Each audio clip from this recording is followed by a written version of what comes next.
Whether for honor, for glory, for revenge, for power, who is willing to do what it takes by any means necessary to get their way? We will find out tomorrow night on TNA Plus as TNA brings to us from the Big Easy, where nothing will be as said, but certainly there will be a sacrifice in more ways than one. And with that being said, welcome to TNA Wrestling, Sydney Predicting, and welcome once again into the discussion. Let's go ahead and get right into this.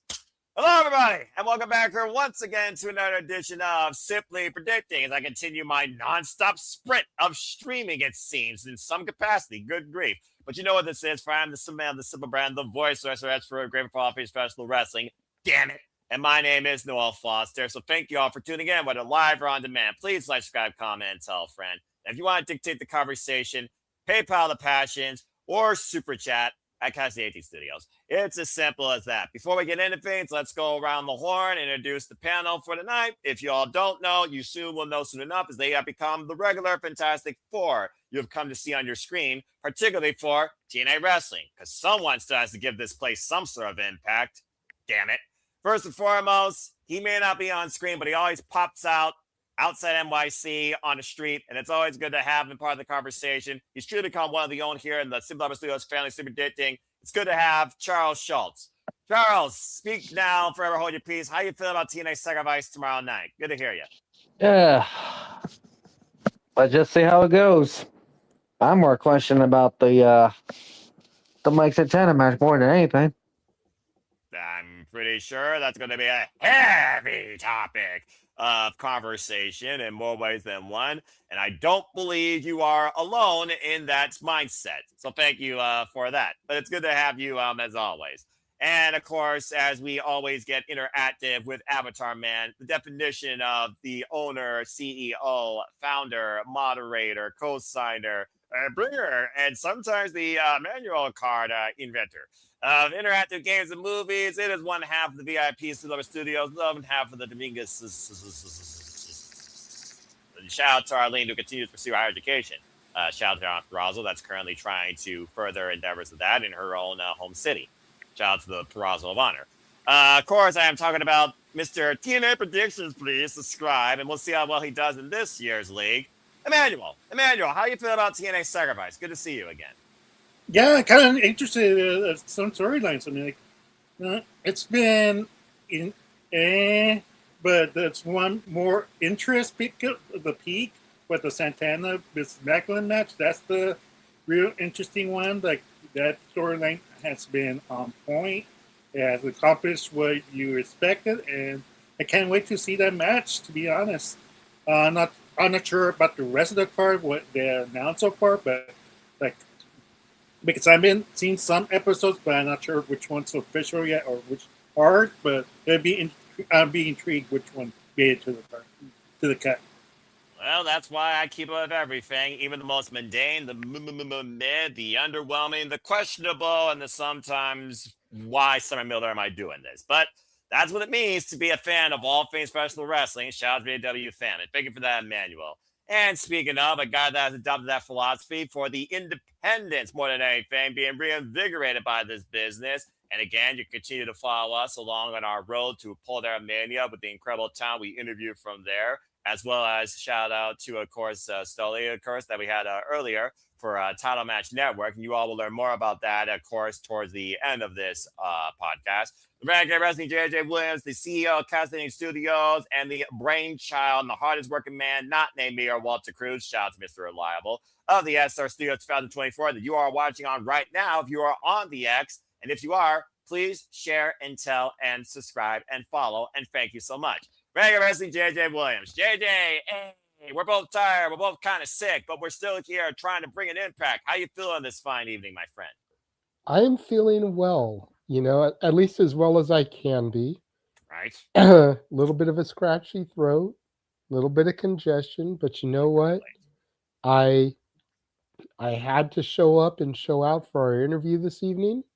Mm-hmm. Again, we'll get more in depth in that during the shows at the end. Mm-hmm. And I had to be here to support you, bro. So, I am about as clueless as can be when it comes to recent TNA. despite having TNA Plus, I have not watched any Impact recently. I have made sure to keep up on the Rosemary storyline because as Easter approaches, that may not be the only bunny that comes around. I'm just going to leave it at that, but I will say a person on Hey, all sacrifice. all I know is that even though this TNA has been quickly becoming not Noah's TNA, if a certain bunny returns in full, I think Noah will do a complete 180 on that philosophy, Hey. despite the NXT, not his NXT involvement. Every time I try and keep my heart hardened, he finds a way to pierce through the freaking covering armor of it to try and make it soften. Hey, it's not me that makes it soften, it's Allie. It is the bunny. All I'm going to say is this. Someone got a note to follow the bunny as Rosemary severs ties with the past and all things fall not to decay. One step closer to a resurrection of Demon X Bunny and TNA. Yay, Ali. Yes, please. And I'm going to leave it at that. But thank you for that, JJ. And shut it, Charles. And you shut it too. Hey, you should be proud that if I have kept up with nothing else from recent weeks, it is this angle, this storyline that has captivated my attention and made me seek out clips on a consistent basis. All right, I'm very proud of you, and it is truly the one thing that has 110% of my attention. So I could also relate and respect that, honestly. So all right, I'll give credit where credit's due because even I can be a humble, simple man in that type of endeavor. So very proud of you. And yes, of course, I am always going to be TNA faithful, whether it's 100%, 50%, 10%, 1%, bunny level percent. But that being said, Sacrifice versus last year, at least this one actually features the World Championship being defended versus a very piss poor built steel cage, if y'all remember that freaking car wreck. But yeah, the Sacrifice card has some intrigue as, of course, we continue in the genesis, what still feels like a genesis, you get my opinion, of TNA on AMC. Anything but wrestling almost, it seems. But nonetheless, there definitely is some cause and effect to happen that will definitely shape up Rebellion if I get the predictions that I want. And of course, you all know your predictions matter too. The forum will be live come the morning, Friday morning, some point after 8 a.m. Eastern Standard Time. And you will have until literally the start of the show itself. Fudge it, no. I'm going because I'm going to make sure I apply the same rules across all leagues after that bullcrap the Fed pulled. You'll have till 7 p.m. Eastern Standard Time Friday night to make your predictions final. Your predictions will not matter nor not count unless they are submitted via Google Form. That includes all the panelists here as we give you our initial thoughts. But without further ado, simply predicting community, panelists, TNA faithful, enthusiasts, wrestling galores, hardcore, casual, or newcomers, and stalkers if you are in the chat, and if you're also part of the hive, like I. Let's get right into it. So again, folks, this is the next TNA special for the calendar year 2026, available exclusively on TNA Plus for TNA Plus members. This is TNA Sacrifice. It comes to us from the Big Easy in New Orleans, and it does have a countdown with 2 matches. They will start 7 p.m. Standard Time. Here, of course, in our predictions list, the countdown, they don't matter. So we're not going to really focus on that. There's more to talk about with the main card. And the actual show itself will start 8 p.m. Eastern Standard Time exclusively for TNA Plus subscribers. But please stay tuned to bring you our own more in-depth preview and coverage, including the countdown where maybe BD becomes part of the X Division and something relevant. We'll find out soon enough. As we will be going live 7 p.m. Eastern Standard Time on Friday night. Now let's go ahead and get right into things. When it comes to TNA, when it comes to TNA PLEs and specials, no one sets the pace or gives that energy of top that bleep than the division that truly is about no limits. As we look at the youngest in charge versus someone that has lived and died 6 times over, but has won virtually every title here and is a TNA original. So we're going to start things off with the X Division Championship.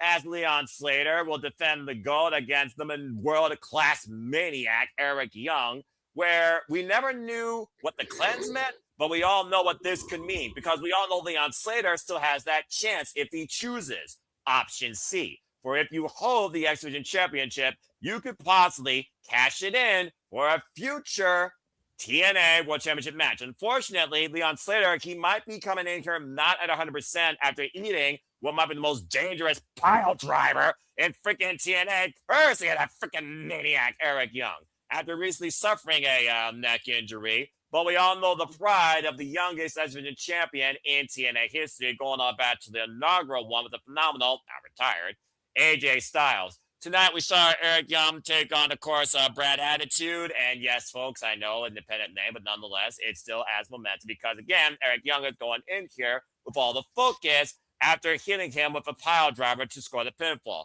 Another match is sent to the champion. After Eric Young chased off referees, and again, pretty much right now, no one can seem to control this world-class maniac. Can Leon Slater keep his grip on the TNA X Division Championship that he's held since last year, believe it or not, folks? Slammiversary had to be in the face of the franchise, or is the world-class maniac one step closer, bringing a world violent by design back to life with him holding the cornerstone of TNA wrestling? Let's go around the horn and see what y'all think about this match. Of course, here at Cindy Predicting, when it comes to the quality and quality of a card, it usually comes down to one disposition, agree or disagree. Since this has the magic number, in my opinion, for a proper level PLE of 7, everyone will speak their piece. We're going to start first and foremost with a man that holds the Generation 1 X Division Championship and knows more about the X Division than me, if you can believe it, going all the way back to the future, who's now the present, who's not even involved in the championship conversation for the time being. Hi, JJ. Eric Young, Leon Slater. We've seen Leon Slater in and out across WWE, NXT, and TNA, but he still is the TNA X Division champion. With people already wondering, what if he loses the title? Is he going to go to NXT like someone else we believe in and see what happens there? That aside, Eric Young, again, does he need this championship again? Do we need to run this back? What the frick is this cleanse? Does he cleanse TNA if he gets the TNA championship again? Do we finally bring that back to life? I don't freaking know. But do you think Leon Slater, with a bad neck, somehow overcomes Eric Young and holds on still the X Division championship? Go ahead. I completely do. Leon Slater has come too far to drop it at this point.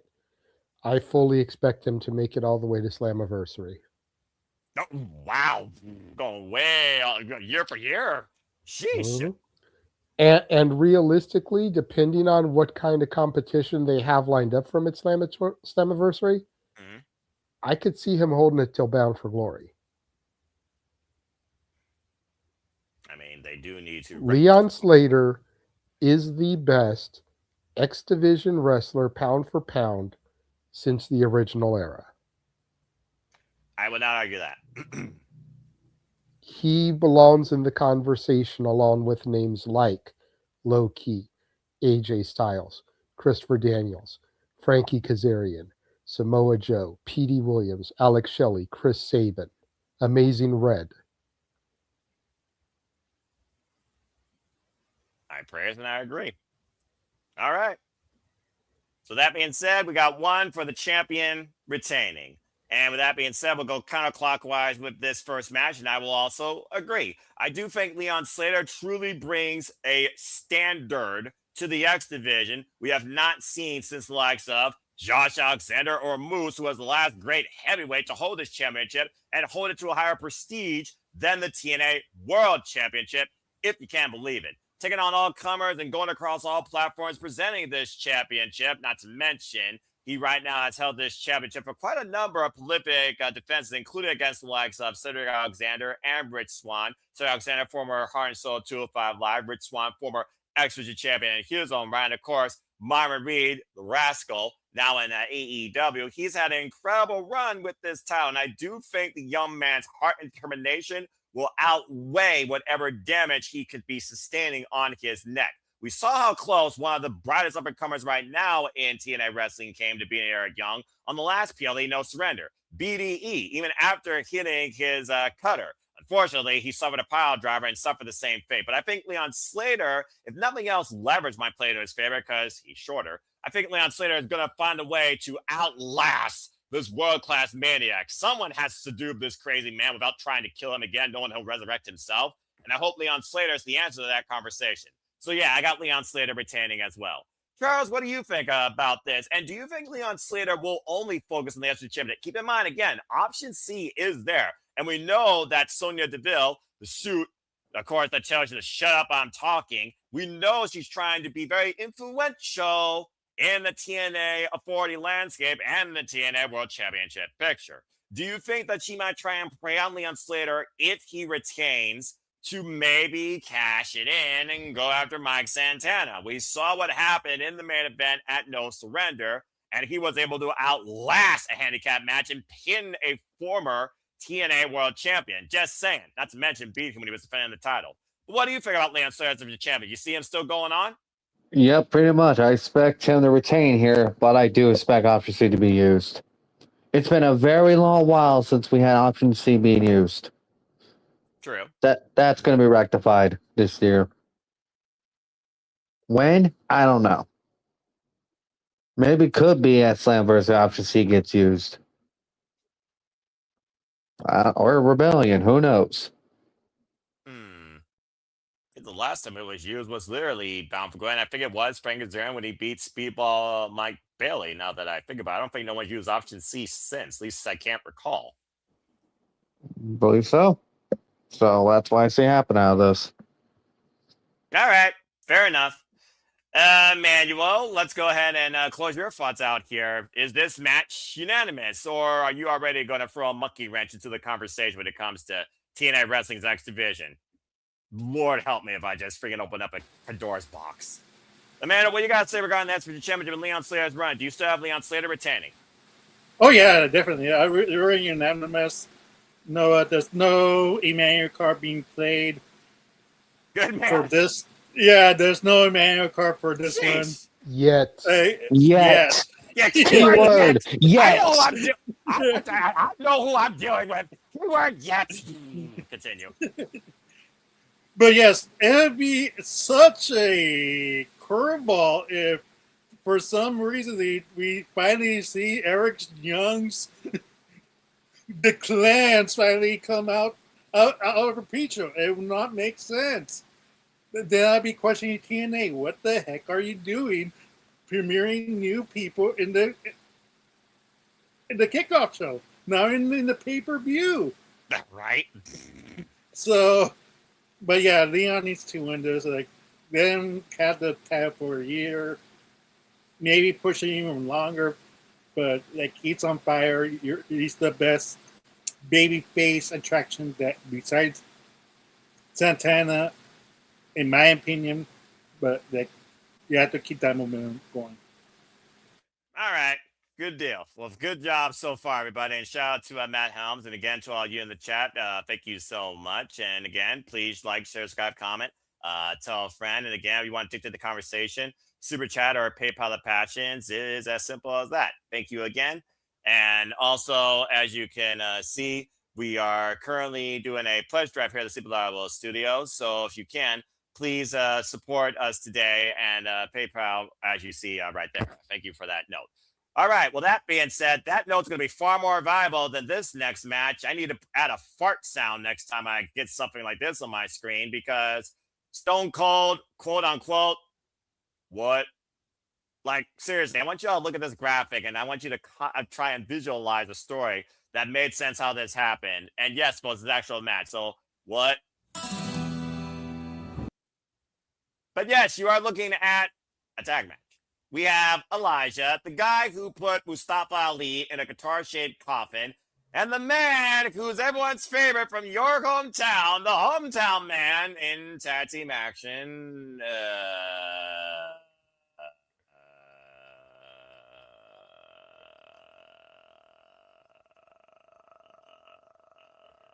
Against the man who is having the greatest run of his career, AJ Francis, and the undisputed here we go.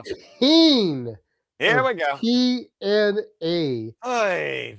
Frankie, the Yeah. future. You know what? Now the Whatever. present. Mm-hmm. Kazarian. Yeah, you got it all out there. You got it all out there. Look, you were taking too long to bestow the greatness that is needed on this team, and I knew you weren't going to do them justice. Hell no. So I had to jump in there, get the hot tag, and give these men the respect that they deserve. Oh my. Because you sure as fuck weren't going to do it. Well, I mean, hell, the hometown man gets more respect now because he beat your boy Frankie Kazarian in a singles match in his hometown, and then Flopdower Every town is his hometown. He still won, damn it! And nonetheless, he won and beat your boy clean as a whistle in the middle of a ring via a fracking roll up. Bottom line, your boy lost. That's fine. That's fine. That's fine. All right. Has the hometown man been X Division champion? No. Well, Has the hometown man been TNA tag champion? No. Has the hometown man been TNA World Heavyweight champion? All right, you're just gonna keep going along here right now. I'm just trying to make a point here. The hometown man may have gotten a victory. Good on him. I am not gonna hate on the hometown man. Everybody deserves a hometown hero.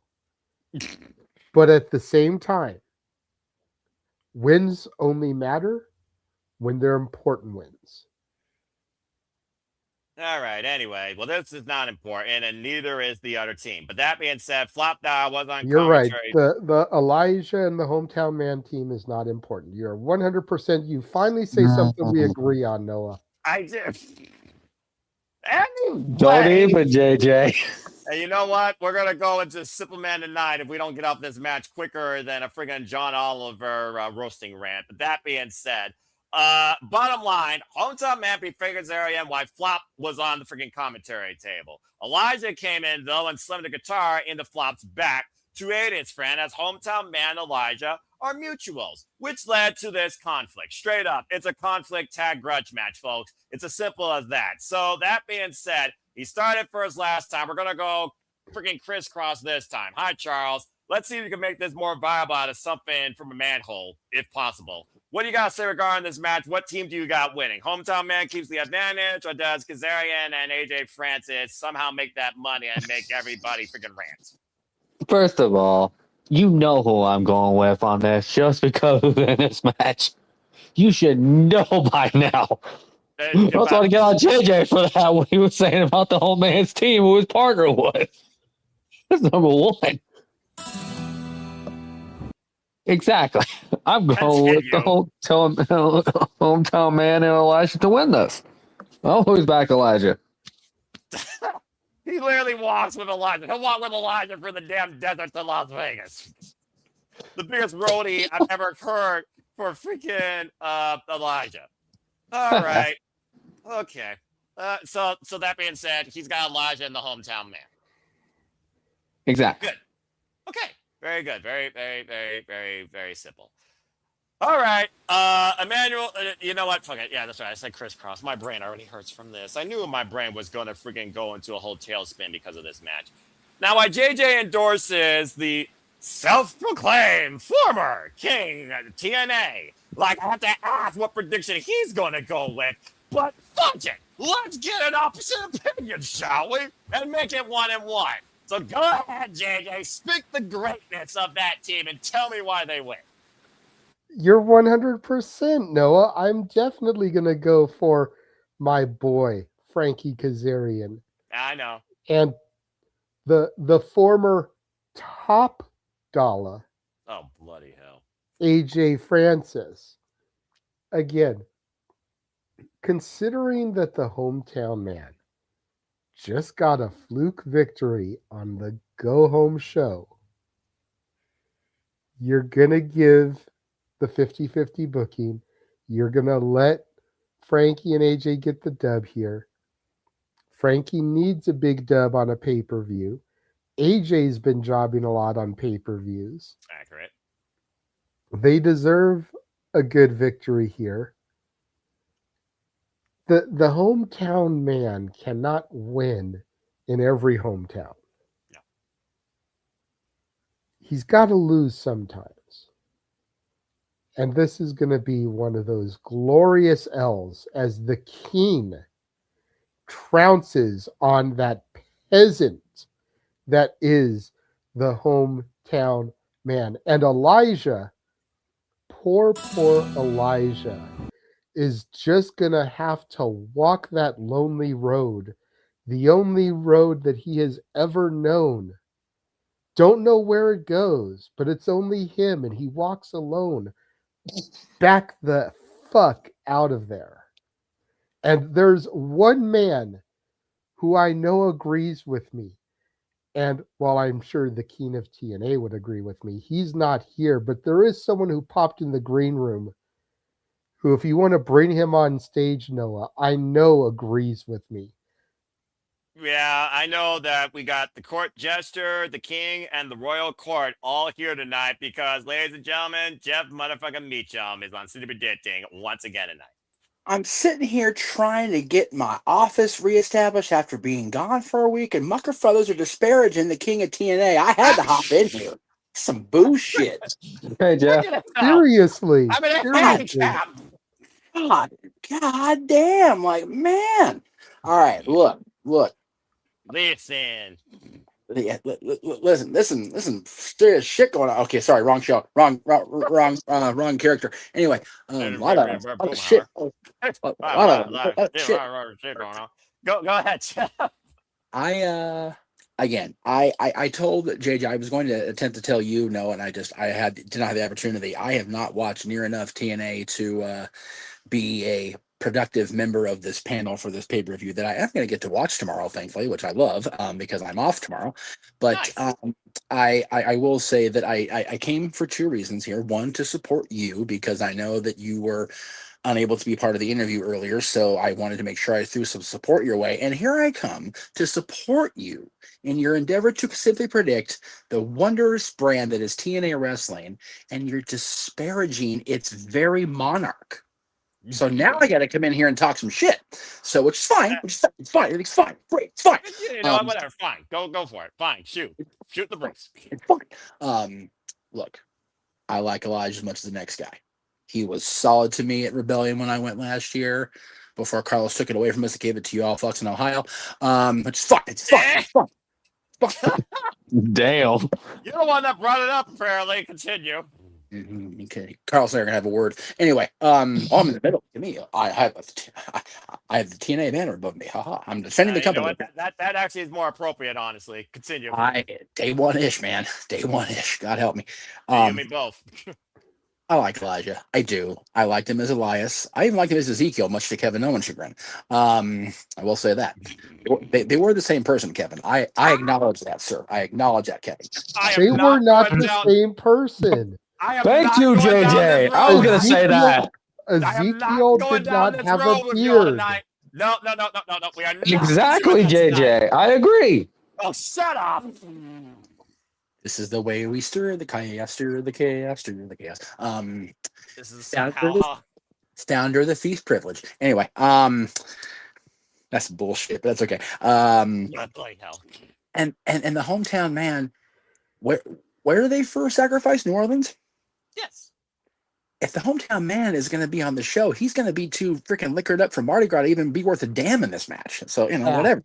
That's fair. And if he's not liquored up, he's going to be full off of Tiana's gumbo and her home cooking. Beignets. Yes. Dude, I have two different groups coming into Disneyland next week that specifically asked me where the Mint Julep bar was. I'm like, I got you with beignets. We can go downtown. We good. Goddamn, people, just breathe. Culture right there, folks. That's culture. These beignets on this property, like, if you ever want to find a reason to not leave Disney, the beignets. It's one of the many. But you've got this singing. This singing man who clearly has no idea who he really is. He has an identity crisis issue. He's got issues, this man, and that's fine. Then you've got this hometown man who can't decide. He has residency issues. He has no idea where he actually lives. He makes every town his home, Jeff. That's his thing. It's because he can't maintain a stay more than want him around for more than one show. They get him the fuck out of there. It's okay. It's fine. And then you've got a man who has left to venture off and seek fortune and fame elsewhere and realized time and time again that this brand needs Frankie Kazarian, that this brand needs a man who was once touted the future, the man who is still the coolest wrestler alive when it comes to NoDQ.com and our voting viewers, and he's a king, he's a champion, he is a proud Angels fan, which makes him brave as hell. Yeah, right. Especially opening day. Hey, you know what? For the next month and a half, hey, we're in first place. Yeah, yes. We're getting all our shit in now because come May 15th, Mike Trout's going down with injury. We're fucked again. Well, congratulations. Thank you. You're welcome. That was a Perry Saturday moment. I don't know what just happened there. I'm sorry. I had a little bit of a tick. No. It's a sub tangent. But anyway, back to the fine. Oh, good.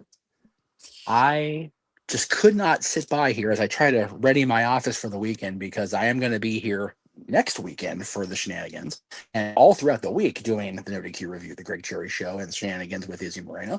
So, but as I'm sitting here listening, I got this guy. Oh, gotta get this guy over here. Well, no, I actually have this guy trying to say, hey, you know, Noah's in here not giving the king his flowers, and I'm going, huh? So I go in, I listen for a few minutes, and I go, okay, yeah, we're going in. Mr. Foster, you know I respect you. You know I love you as a brother. You know that I am so grateful to you for being able to do all the commentary that's going to be WrestleMania week, because if we don't have to give you a resuscitation every night and make sure you have plenty of Mountain Dew and water to get you through that week, we will find a way to keep you surviving, because some people get to go to Vegas and enjoy themselves and partake in the many things. Other of us have to stay behind and run the show. And I get that, man. Yeah. It's fine. It's fine. You know, I'm fine. Budget. You know. But you will not disrespect the king of TNA wrestling as long as I am within earshot. It will not happen. Fine, but I'm still going to say flop now until the day I can't speak. Oh, no, you are more than welcome to brag on AJ Francis. I am here for that. I will co-sign that every day. The 180. See, and the 180. I have been trying my damnedest to get Noah to curve himself when it comes to the former Flop Dollar. Okay. Because anybody with half of one good eye and 2 brain cells can see that he is having the run of his lifetime right now. Yes. And so the era of Flop Dollar needs to be buried somewhere. And AJ Francis needs to be given some respect.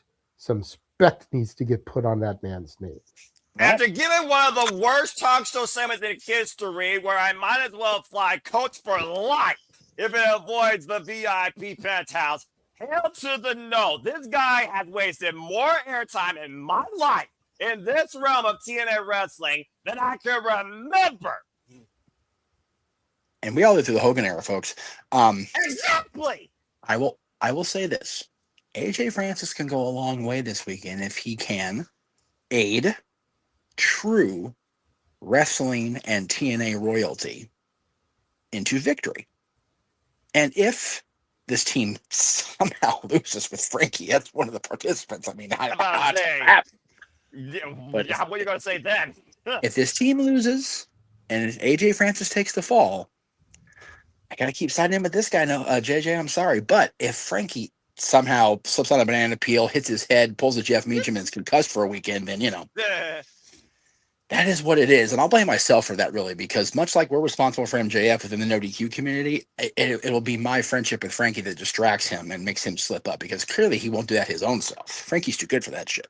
That's you right. would know. I'm about to say, y'all don't know the connections by now with these two. Then where the hell have you been?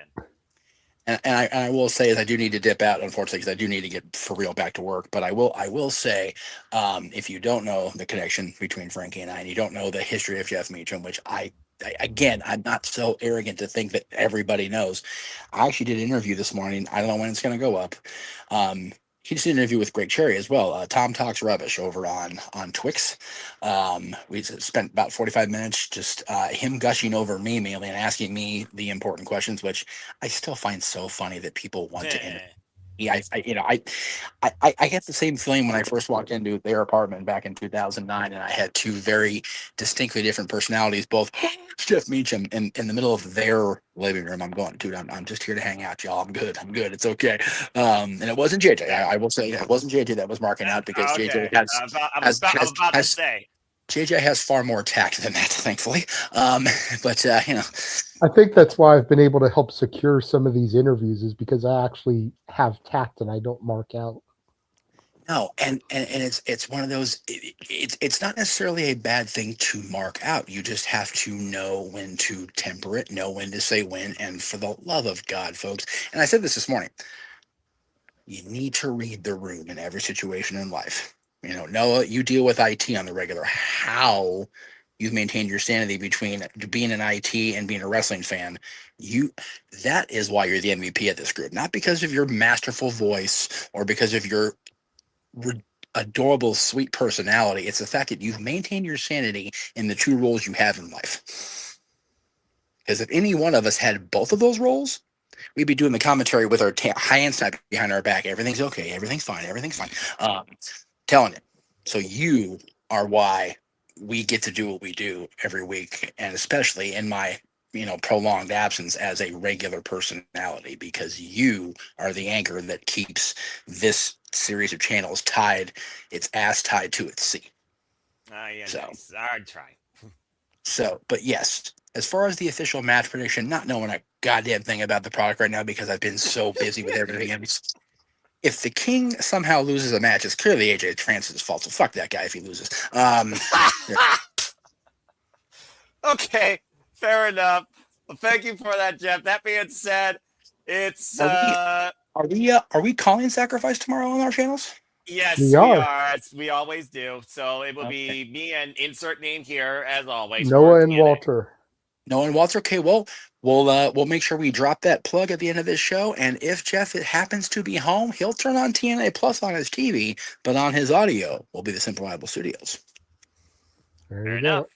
If I may, really quickly before Jeff leaves, I know this has nothing to do with TNA, but I saw this on my Twitter timeline, and I just had to share this because this is a match that's been announced for Vegas.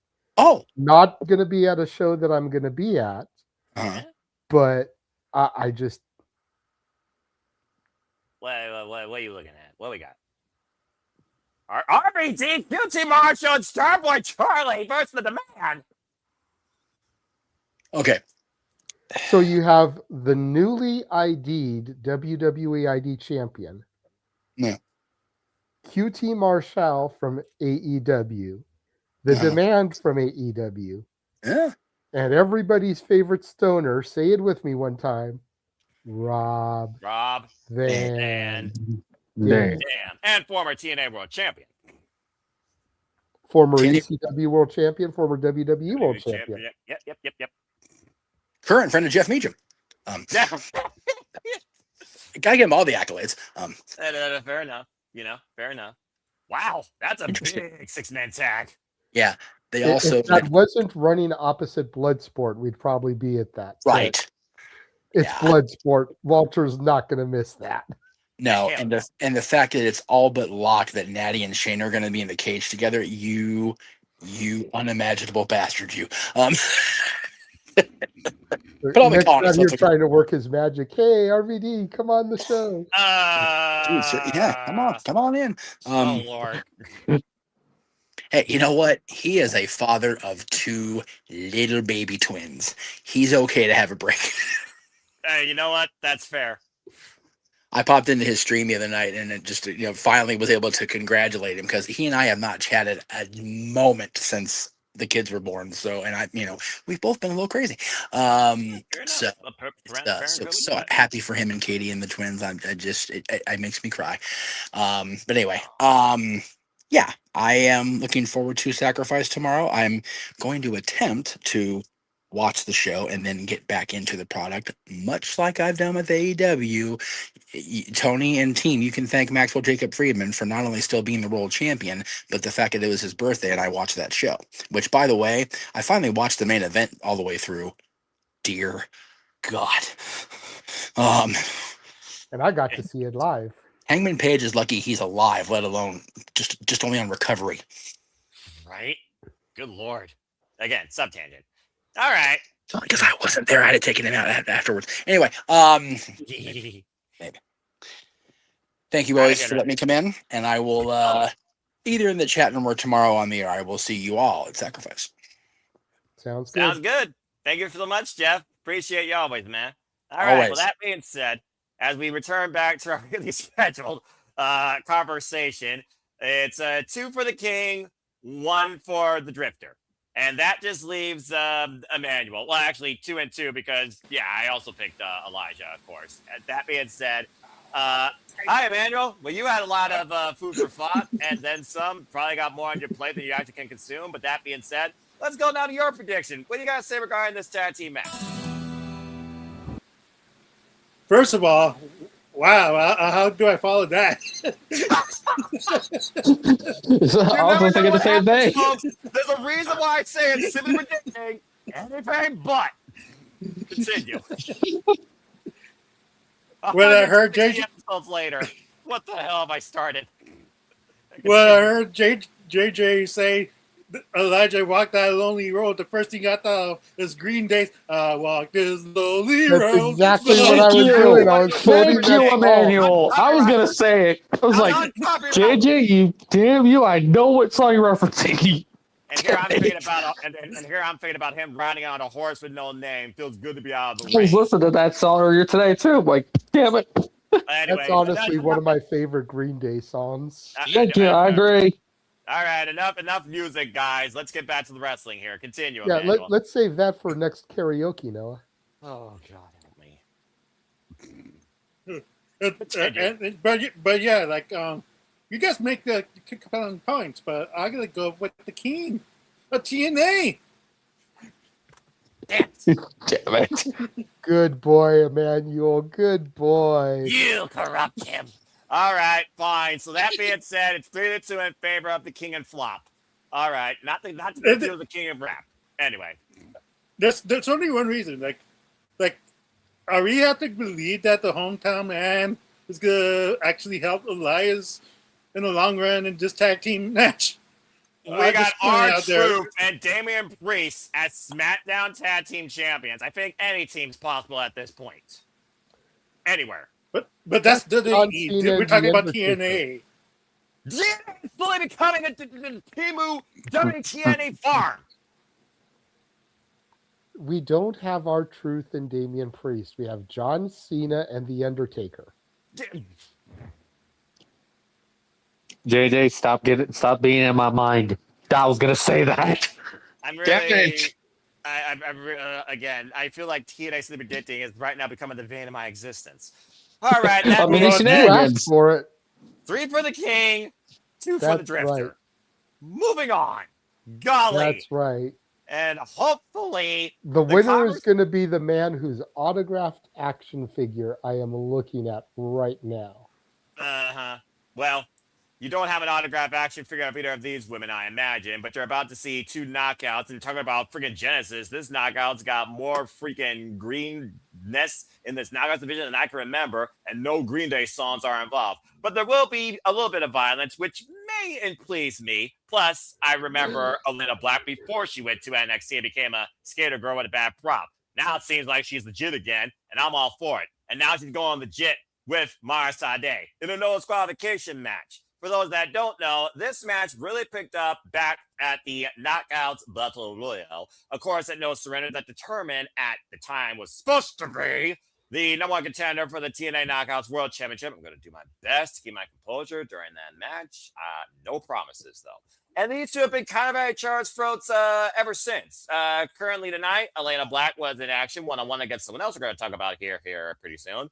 Jada Stone. And Elayna Black, she was able to get the better of Jada Stone after Tasha Steelz got involved. A little bit of cause and effect for y'all when it comes to all these knockout interactions. Again, somehow, even in a green as day, not green day, green as day, TNA Knockouts division, the knockouts still reign prevalent in TNA when it comes to the most showcase of women in wrestling, practically, even on the grander shows. I don't know how they do it. It's always been the TNA way. Thank Christ. Thank you, Jazz and Tommy Dreamer, for definitely spearheading that right now with this division, because Lord knows they need it.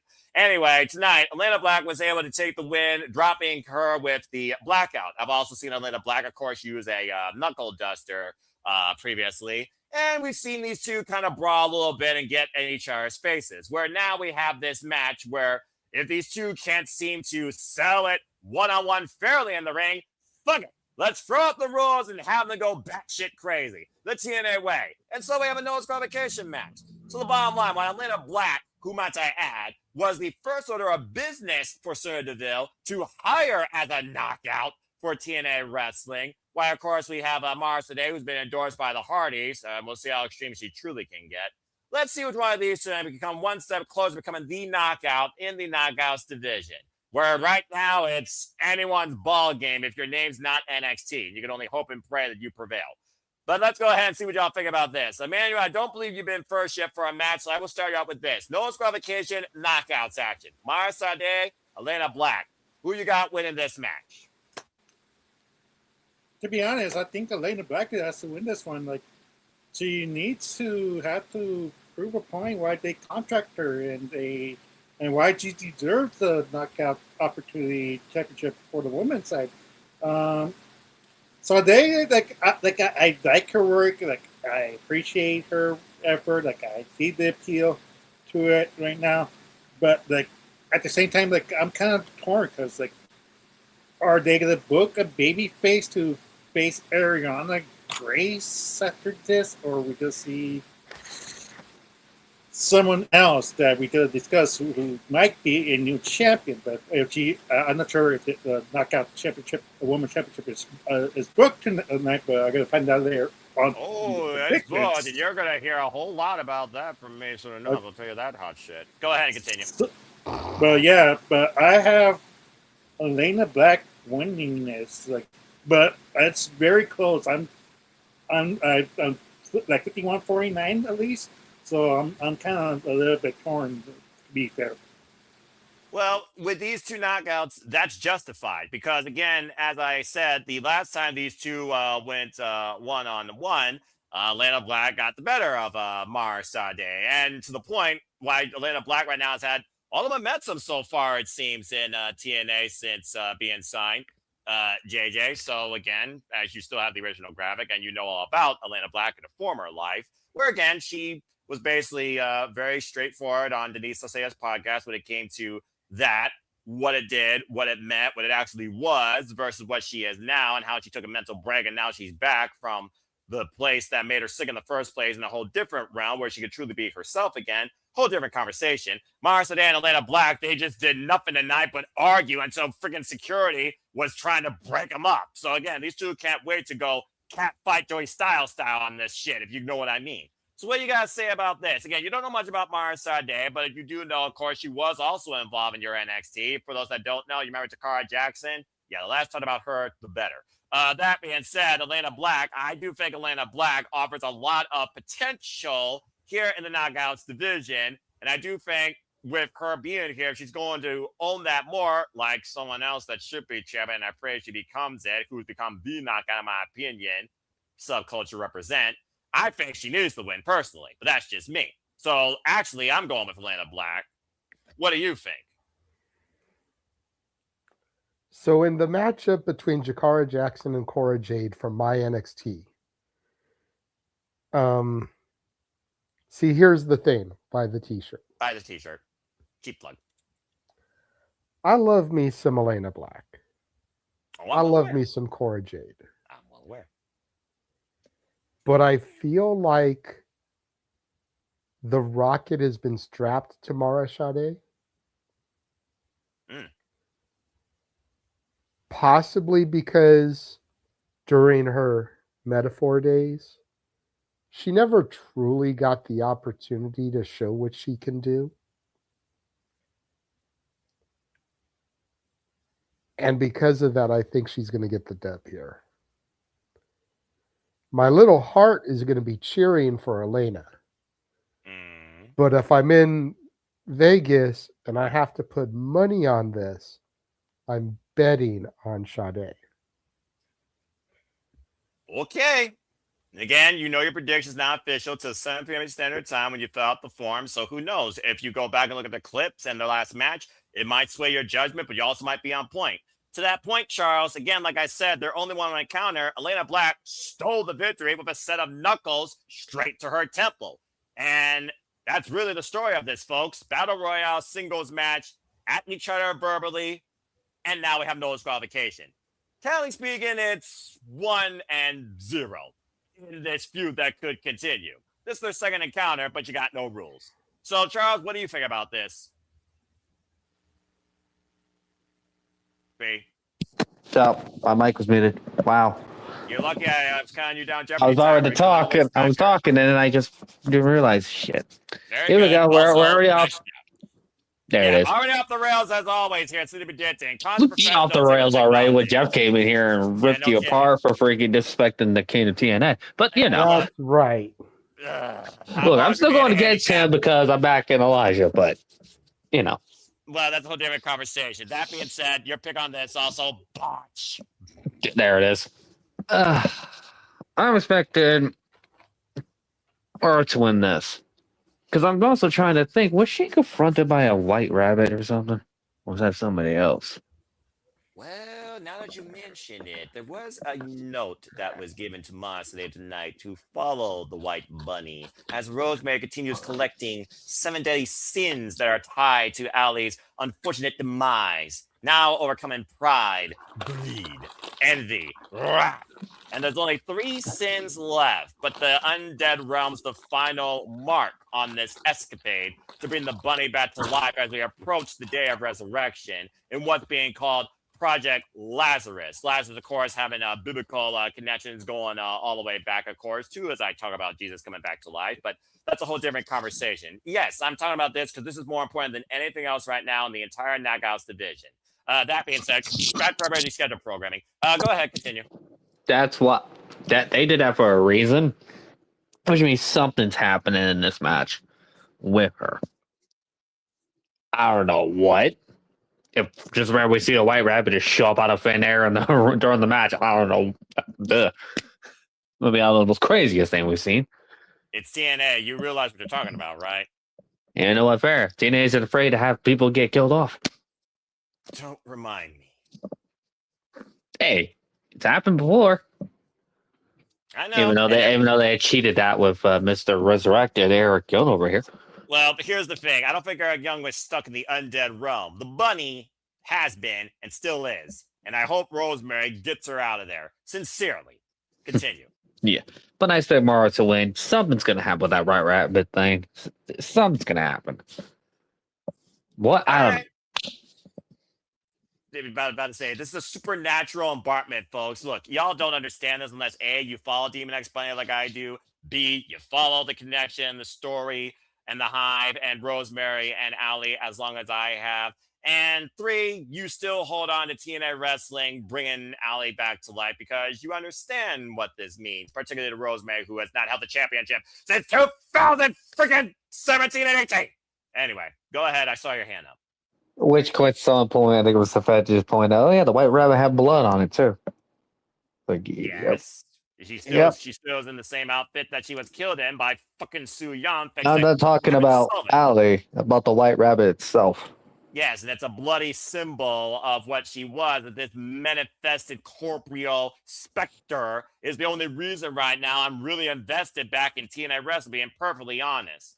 But I will say this, though. I did not need to see Swingers Palace again. I know Datilla's going to chew me out. I don't care. She's not here, and she's not going to interrupt me like Jeff Meacham did. That was ridiculous. Mm-hmm. You know she could just go back and watch this, right? She doesn't watch my content. We haven't even done our freaking simple session yet. She's too busy right now trying to live a mighty life without fatigue, all right? God bless her. I do see your hand. What do you guys say real quick? Interesting way that she severed the ties with Crazy Steve tonight from Pride of Decay. Anyway, continue. What do you guys say? So this might be like some Emmanuel level shit. Forgive me. What is it? The last time we were force-fed a white rabbit, it was the return of Bray Wyatt. Yes. Is there any possibility that the Wyatt Six could be involved with this angle as well? You are grasping for straws. I'm just thinking out loud. I know. Ramblin' Rabbit. Follow the bunny, follow the buzzards.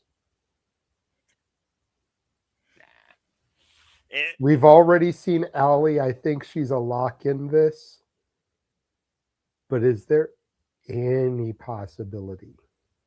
You got because I mean, you know, the Wyatt Six are clearly doing great things on SmackDown. The less we talk about SmackDown, the better. That being said, they're doing more on AAA TV and on the main event than they're doing on Raw or SmackDown. Okay, so it's not exactly like it's a loss. So the C&D shows, God, before they go to TNA, which is the E show for the Fed at this point, possibly. Well, I guess involves the E, so I guess this is the F. That being said, I'm going to say no. There's a better chance of me breaking out of a suit in a white tee and jeans, singing Sweet Caroline in freaking broad daylight than your premonition of the Wyatt Six infiltrating this storyline to bring Allie back in Resurrection. And if you'd like to see that, make a $50 donation for the pledge drive to PayPal me/Renegade JJ Williams. Noah will do that. Hell no, I won't. Fucking hell, I hate musicals in Broadway. And that song, freaking Harley Cameron and Amara on Wrestle Kingdom 8 had to break out and sing that. Damn those two. All right, go ahead. Moving on.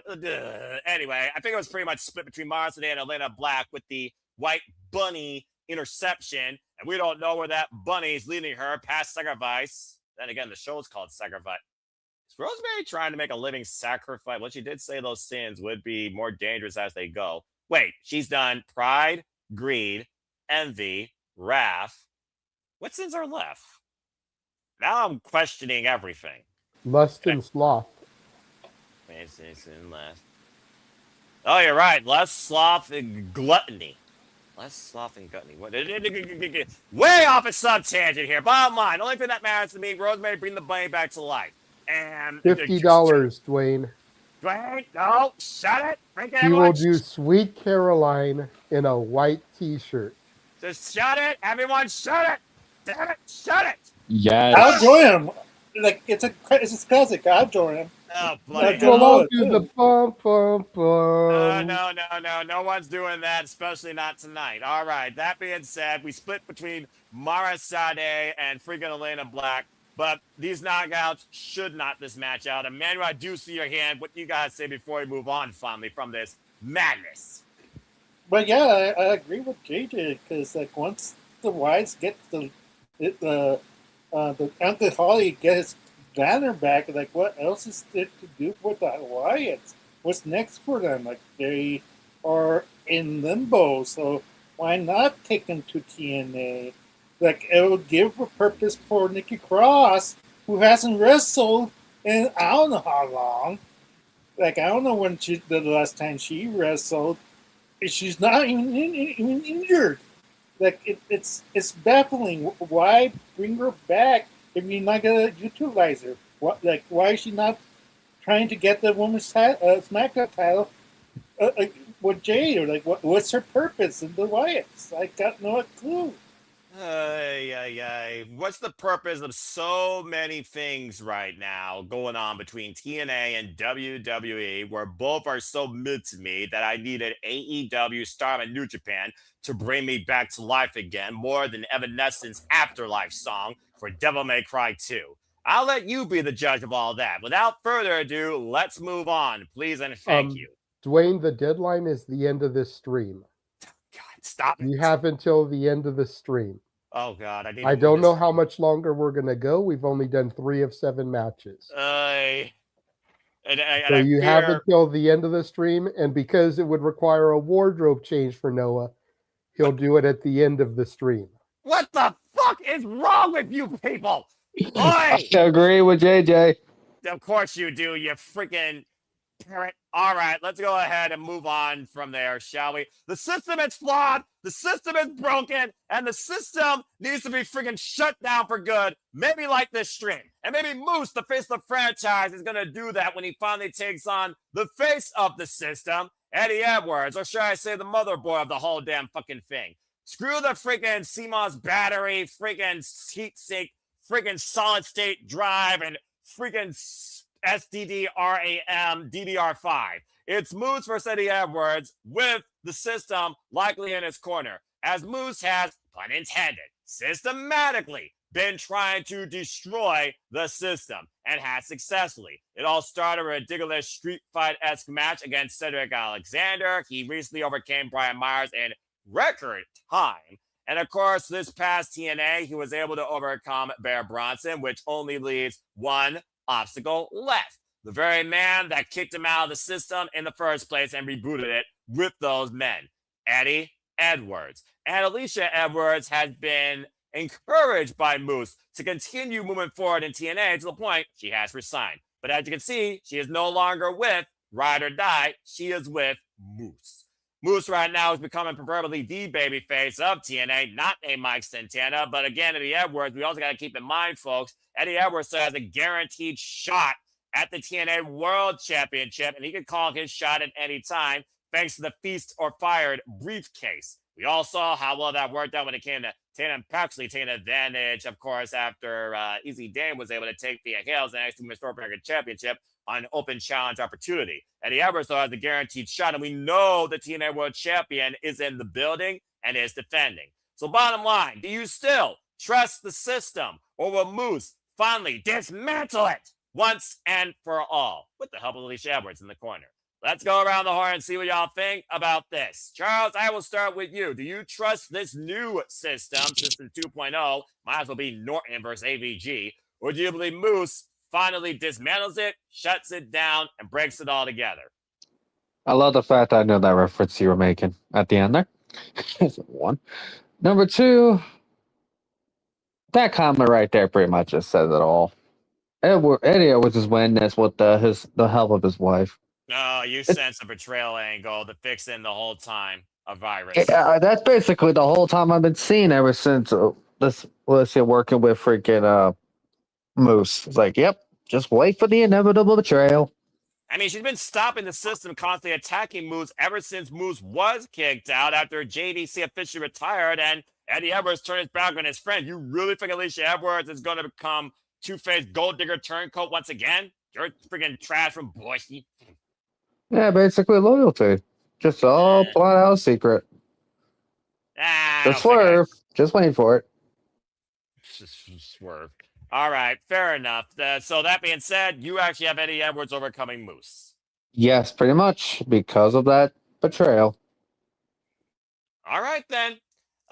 Emmanuel, do you agree or disagree? Again, Moose right now, he's kind of been stagnant because he literally has only had a vendetta towards the system. That has been his primary focus. So I feel like, much like Darby Allin, who was against the Death Riders to a degree, far longer. Pray to God this doesn't go as long. I don't think Moose can move on to bigger and better things on his own until he puts the system behind him. And I do think beating Eddie Edwards is the final death note to that mission statement. So do you think Moose gets it done, or is it game continue? Game continue or game over? I think the system will win. Eddie Edwards is going to win because of Alisha Edwards. You know what? You're a religious man. Of course I am. What is the last two sentences in the wedding vows? Till death do us part. And what's before that? For better or worse? For better or for worse. Even a simple man understands what a marriage means, but this is wrestling. When does a marriage actually truly matter? I'm just saying. Hello, Andrade.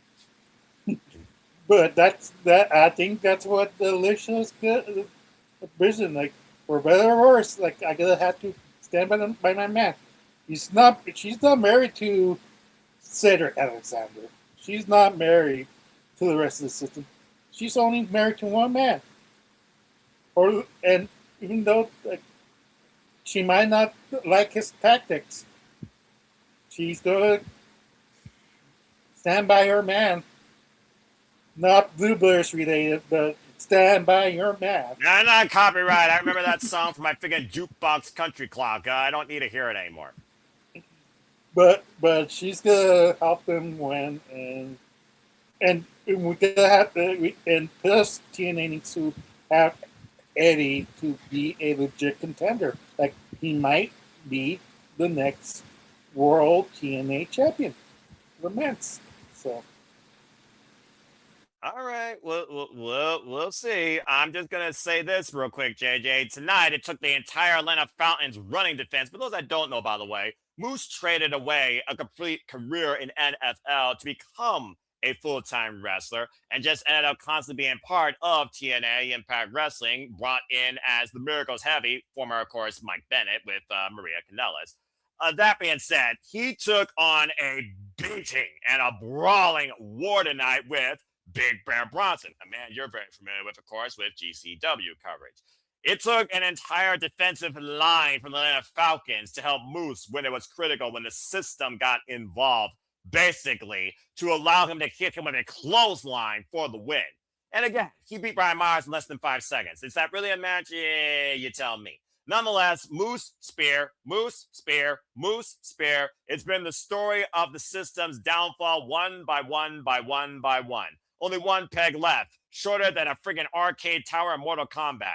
So, Jada, what do you think? Do you got Moose winning, or do you got Eddie Edwards somehow overcoming Moose with or without the cheat code Alisha Edwards that used to be the system's, let's call it what it is, ace up their sleeve?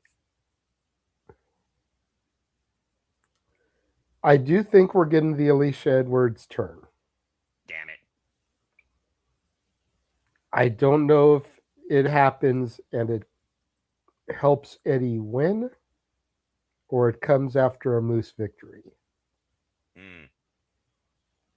Because that's the key factor there.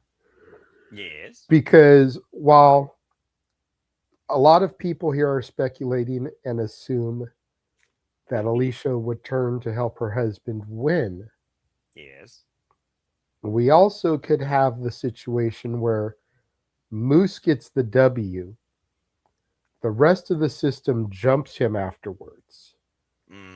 Alisha gets involved and acts, keyword acts, like she's trying to get them off of him. What a poetic work, assume what network TNA is now on. Continue. And then proceeds to put her own boots to him.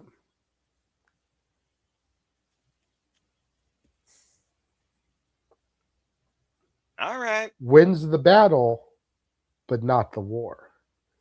Because at the end of it all, the system is still standing tall over a downed Moose. Alisha is back with her husband, but Moose gets the dub. I'm picking Moose for the win here. Yes. I mean, seriously, we've been talking about it. That Moose has proverbially become the biggest freaking babyface right now in TNA wrestling. And again, he literally, when TNA was brought back to life, he was the face of TNA. He held that title down pat since being Alex Shelley at Hard to Kill. And honestly, when you look at Moose's career, he is hard to kill. The man freaking fought through a triple threat for the champ, for just on an exhibition on a TNA Plus special with a compromised fucking back. I'm just saying. All right. So yeah, I'm definitely going with Moose here. I'm all in on Moose right now, shutting the system down once for all. In my opinion, the system needed him. He did not need the system. And I damn sure don't trust this system. I trust this system far worse than the previous freaking version. And usually you think a newer version is better. Hello, Windows 8 versus Windows 7, which immediately became Windows 10. Just saying. Or should I say Vista versus Windows 7? Because Vista was an absolute piece of shit. If y'all had to deal with that, I'm sorry. All and right. what isn't a piece of shit is that for $50 to that fundraising, Stop that! Noah will wear a white T-shirt and Stop it. sing "Sweet Caroline." No one wants to hear Don't that. forget, you have Oh, until the end of this stream to make that happen. All right, enough. Indeed. Enough, Funaki. Shut the fuck up. All right, that's enough from all of you. All right, moving on from there. That'll be kind of cool.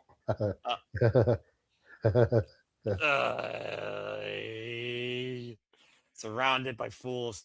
And apparently Safed also does not trust Alisha Edwards. And Dwayne's also thinking that Moose could win. Eddie cashes in. And then Alisha turns on Moose when the towel's on the line because Moose may stop Eddie Edwards from being champion. Again, sub-tangent, cause and effect. It's a thought. It's a friggin' thought. All right. That being said, I think everybody went after Jada once again raised my blood pressure. Charles, you also, of course, picked. So, yeah, I think I'm on win here because, yeah, I started with Charles. All right.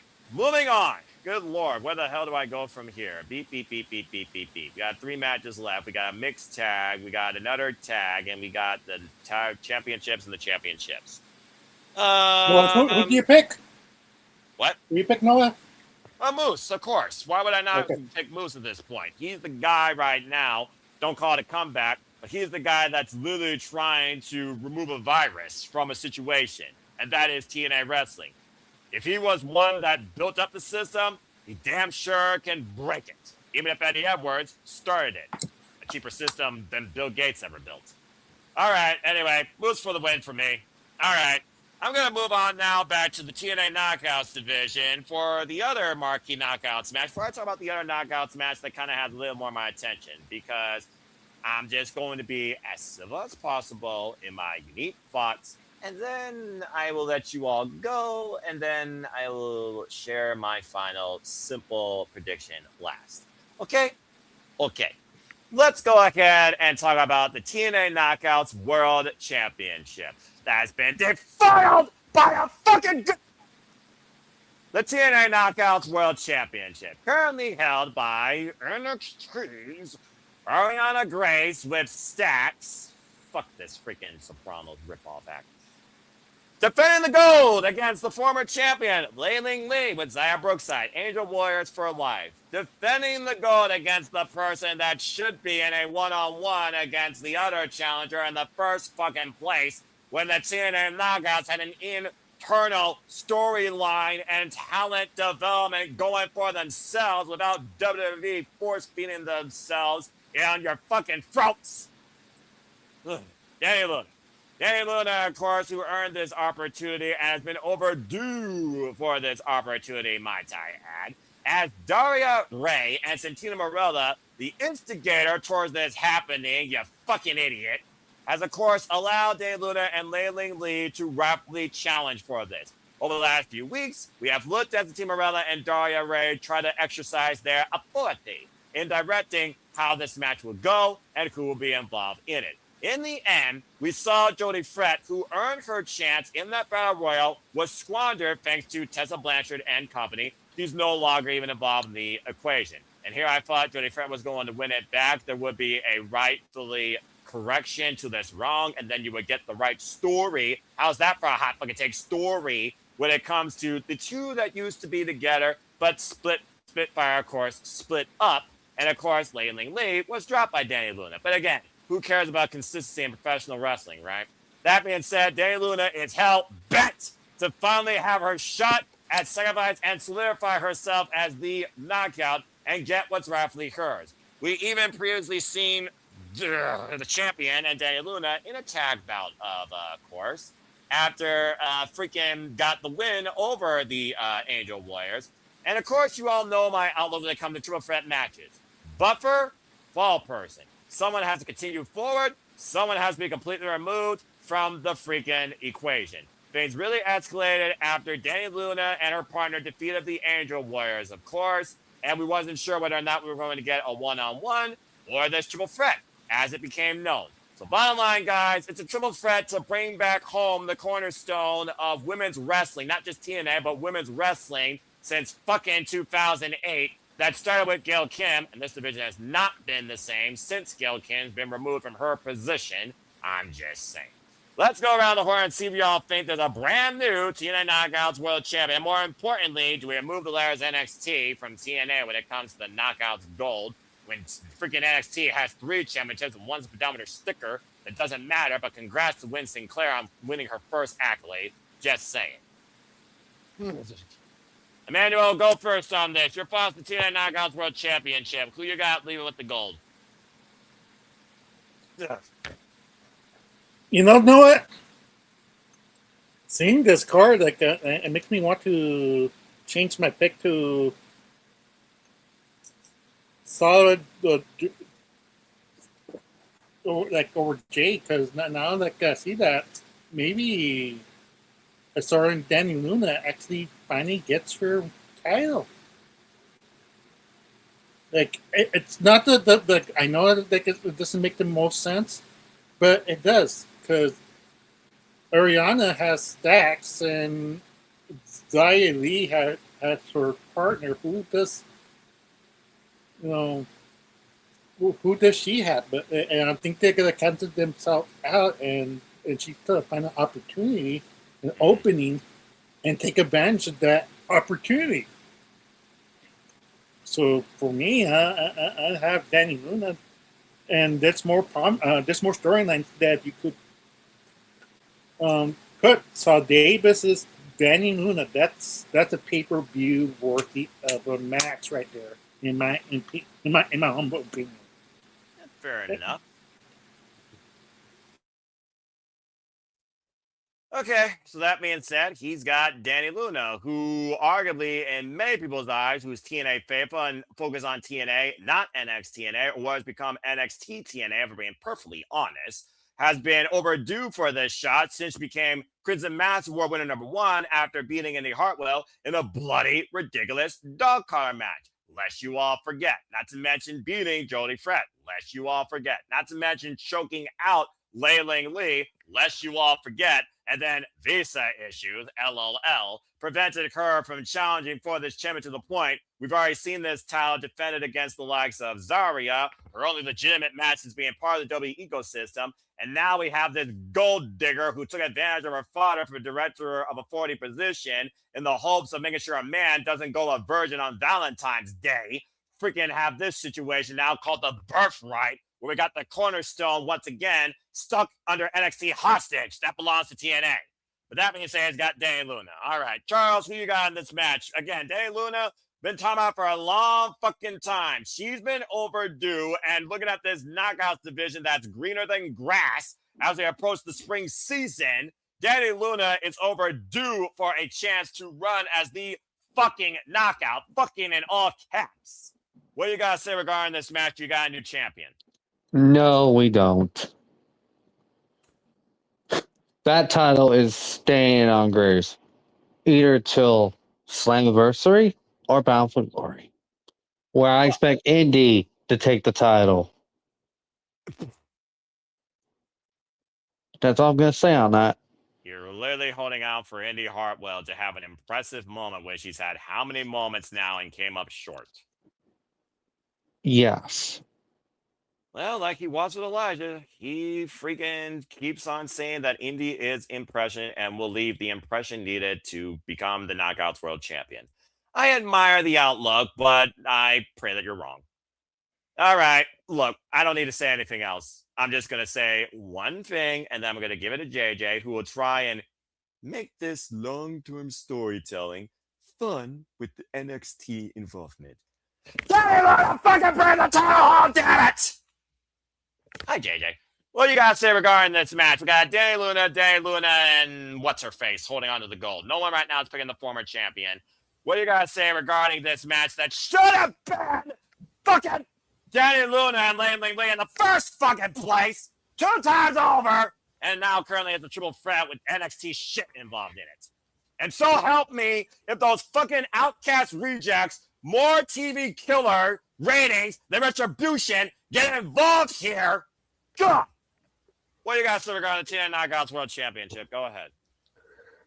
Well, since you brought it up, I was going to go back to what Emmanuel said in who's to say that the birthright won't get involved to help her win? Should have been abolished at birth.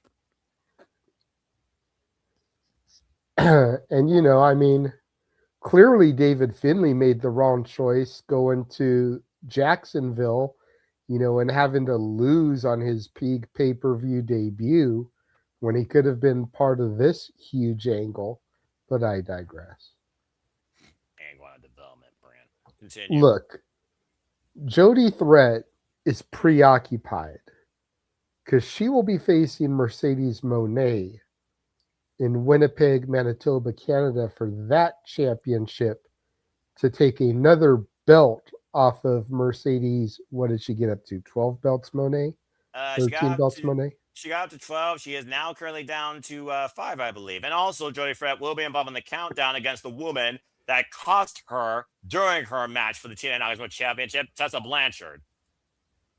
Damn how the mighty has fallen. The Tessa Blanchard's on the countdown, but that's a whole other story. That's a whole other sub-tangent. Continue. The word of the day is sub-tangent. Continue. But look, I like Lei Yingli. I think she's a hell of a talent.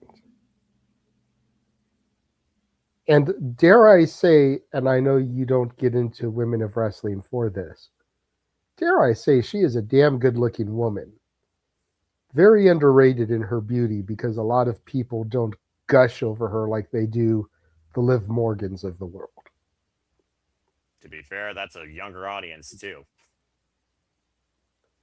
Arianna Grace was never going to be a long-term champion.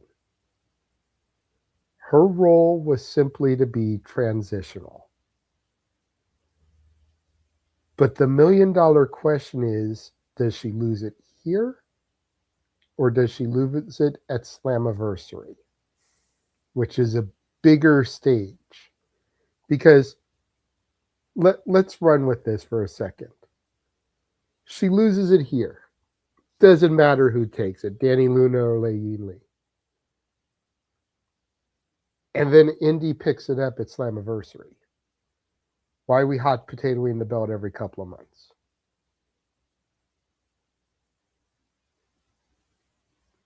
Or Arianna holds it till Slammiversary, which is traditionally in July. Yes, that's a 3-month run that she shouldn't have had in the first place.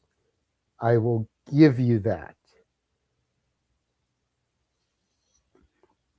But the other outcome is hot potatoing.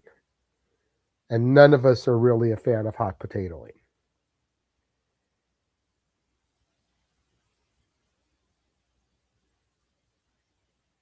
So with that in your mind, Noah,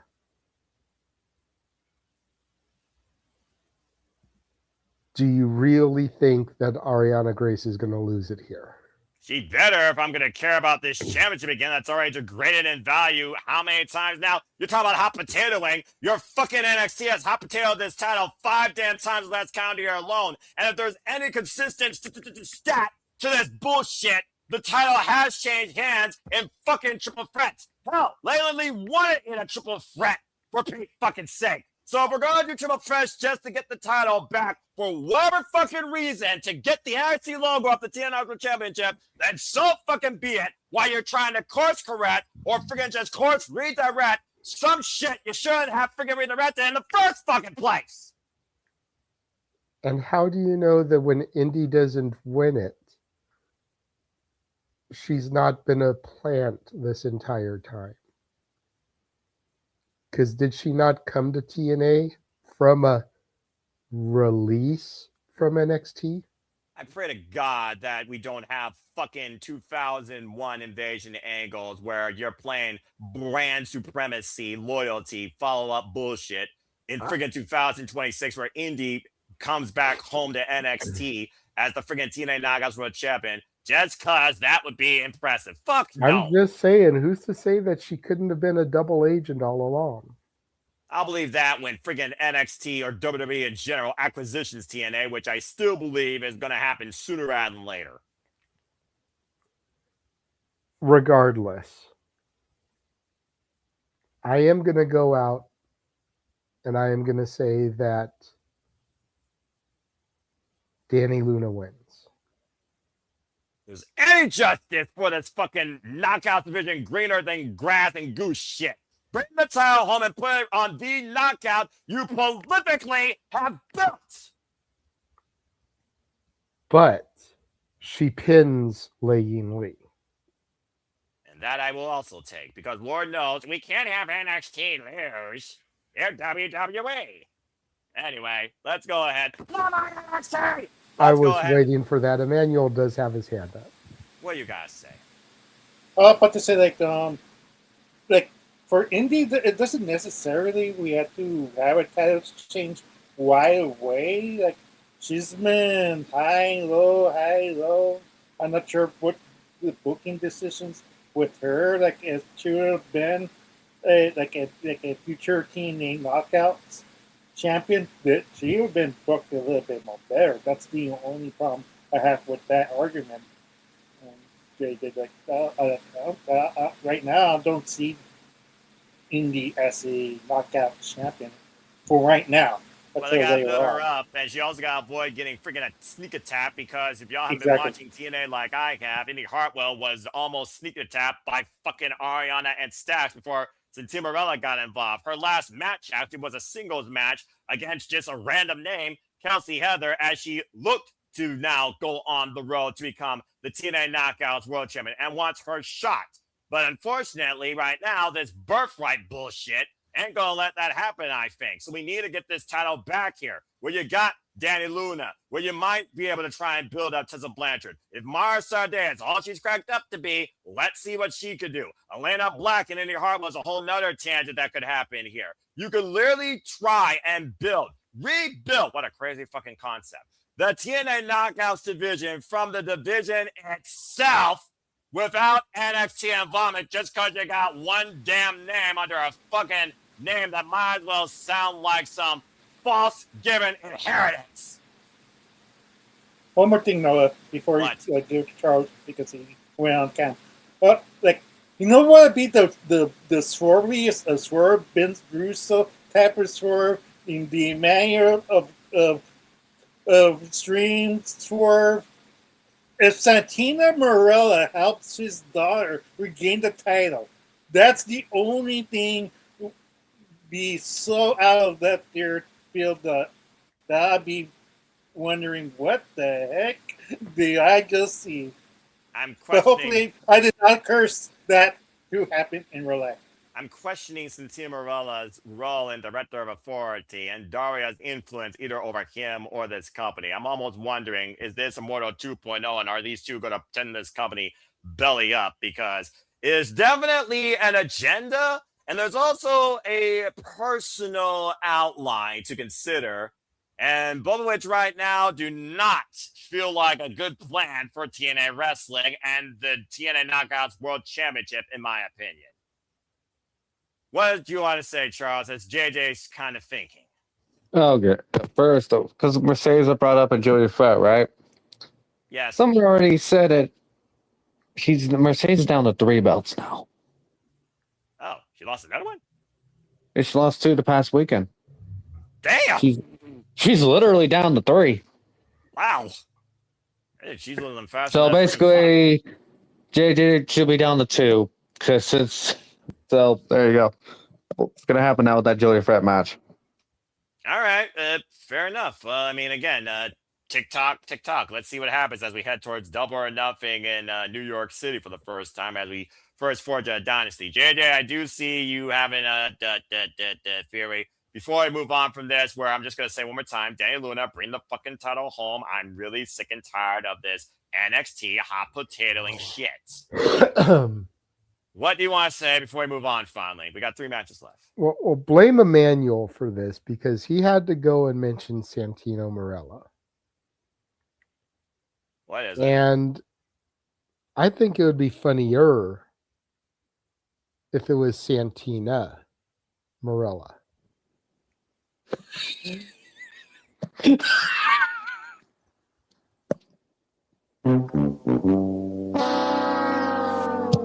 Just zoom in on Noah's face when that was said.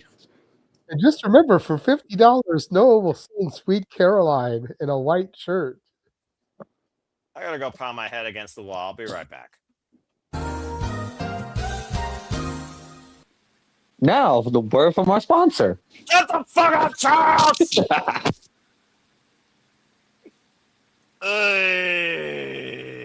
Subscribe. That's all Noah, I you want to say. read that comment out? Why would I read a comment about? All right, fine. What we got here? Get my glasses. What about yo? Fucking shut up! He appears. I believe in Joe Hendry.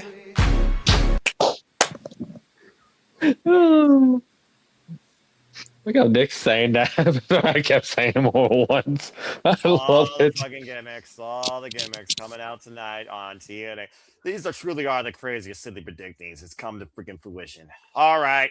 Well, moving on. Speaking of crazy shit. And again, we've only got 3 more matches. You have till the end of the stream if you want to see it. Oh my Exactly, gosh. people. There is nothing righteous about this conversation, this company, this show, or simply predicting. Dig what I'm saying, man? Because now we got to deal with this.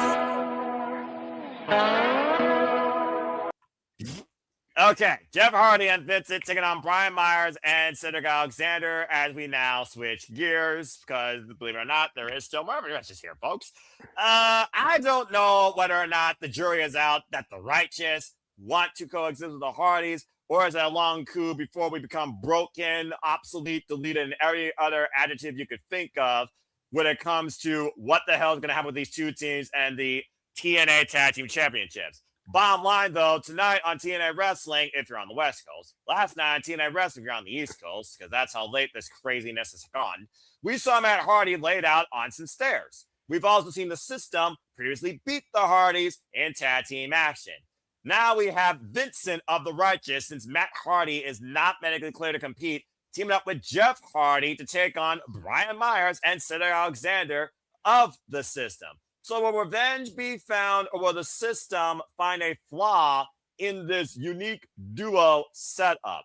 Things really escalated from here, by the way, following a singles match after Jeff Hardy beat Brian Myers. We've kind of seen the system and the Righteous and the Hardys go back and forth, up and down and all around. And I'm not saying that as an upside down reference from Stranger Things, but you're talking about Stranger Things. Nothing stranger right now than TNA and AMC in the wrestling business, in my opinion, and I'll stand by that. Not just for the women either. Either way, you got this clusterfuck of a tag match, and I'm just going to call it that. So bottom line, are we looking at future challengers, not named Sinner and Saint, not named the Great Hands, not named insert other team here? I think there's like one other team in TNA. I can't freaking remember anymore. Are we looking at the system finally going to challenge for the TNA Tag Team Championships, Posse Rebellion? Or does somehow this makeshift duo of extreme ridiculousness find a way to win? Let's go around the horn and see what you all think about this. That being said, let's start with JJ this time. JJ, what do you guys say regarding this? I'm wondering if we're going to get some kind of hybrid mashup theme. Man. Remember when the Hardys and Joe Hendry teamed up? Yes, I do, actually. So imagine the Hardy drums. Dun, dun, dun, dun, dun, dun, dun. Dun, dun, dun. That just sounds so off. Like, I'm envisioning it in my head. The music, and I want to see it executed. You're going from fully loaded freaking slow snapping psychedelic trip. What? Mm-hmm. I don't know if I'm digging what you're saying, man. That's a weird mashup. That's 2 different extremes, pun intended. But continue. But it's Jeff Hardy. Yeah, well, I mean, there's that. I'm just saying, like, if anybody could pull it off, it's the musician.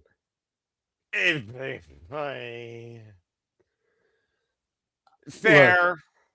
But that being said, do you think that leaves them to victory? I find it interesting that we've got Vincent and Jeff teaming against, even though they're stablemates, an unlikely duo in Myers and Alexander. Yes. This all just feels weird. McMahonish. It's not too far off, honestly. But at the same time, I'm intrigued. Because each person is just different enough to bring some different vibes, if you will, to this match. So I'm here for it, and I think we need Myers and Alexander to win because they can actually challenge for the tag titles. Whereas if Vincent and Jeff win, Jeff is a holder of a title. Yes. I don't really know where we go from there. Does that give the Righteous another title opportunity? I think it's awkward. So I'm going with the system here to win. Well, despite the fact it's two mixed people of the system, and I will say this, hell, freaking number one contenders match for the TNA World Tag Team Championships, the system was represented by Brian Myers and Bear Bronson. And technically speaking, Bear Bronson and Brian Myers, they were the ones to earn the number one contendership for the TNA World Tag Team Championships back on March 5th. Now, of course, they aren't the champions right now because, again, Moose Vendetta and not going to let that happen. The Righteous supporting the Hardys, etc. It's all very askew. So, okay. Well, thank you for that, JJ. Emmanuel, what do you guys say regarding this madness? And I mean that prolifically.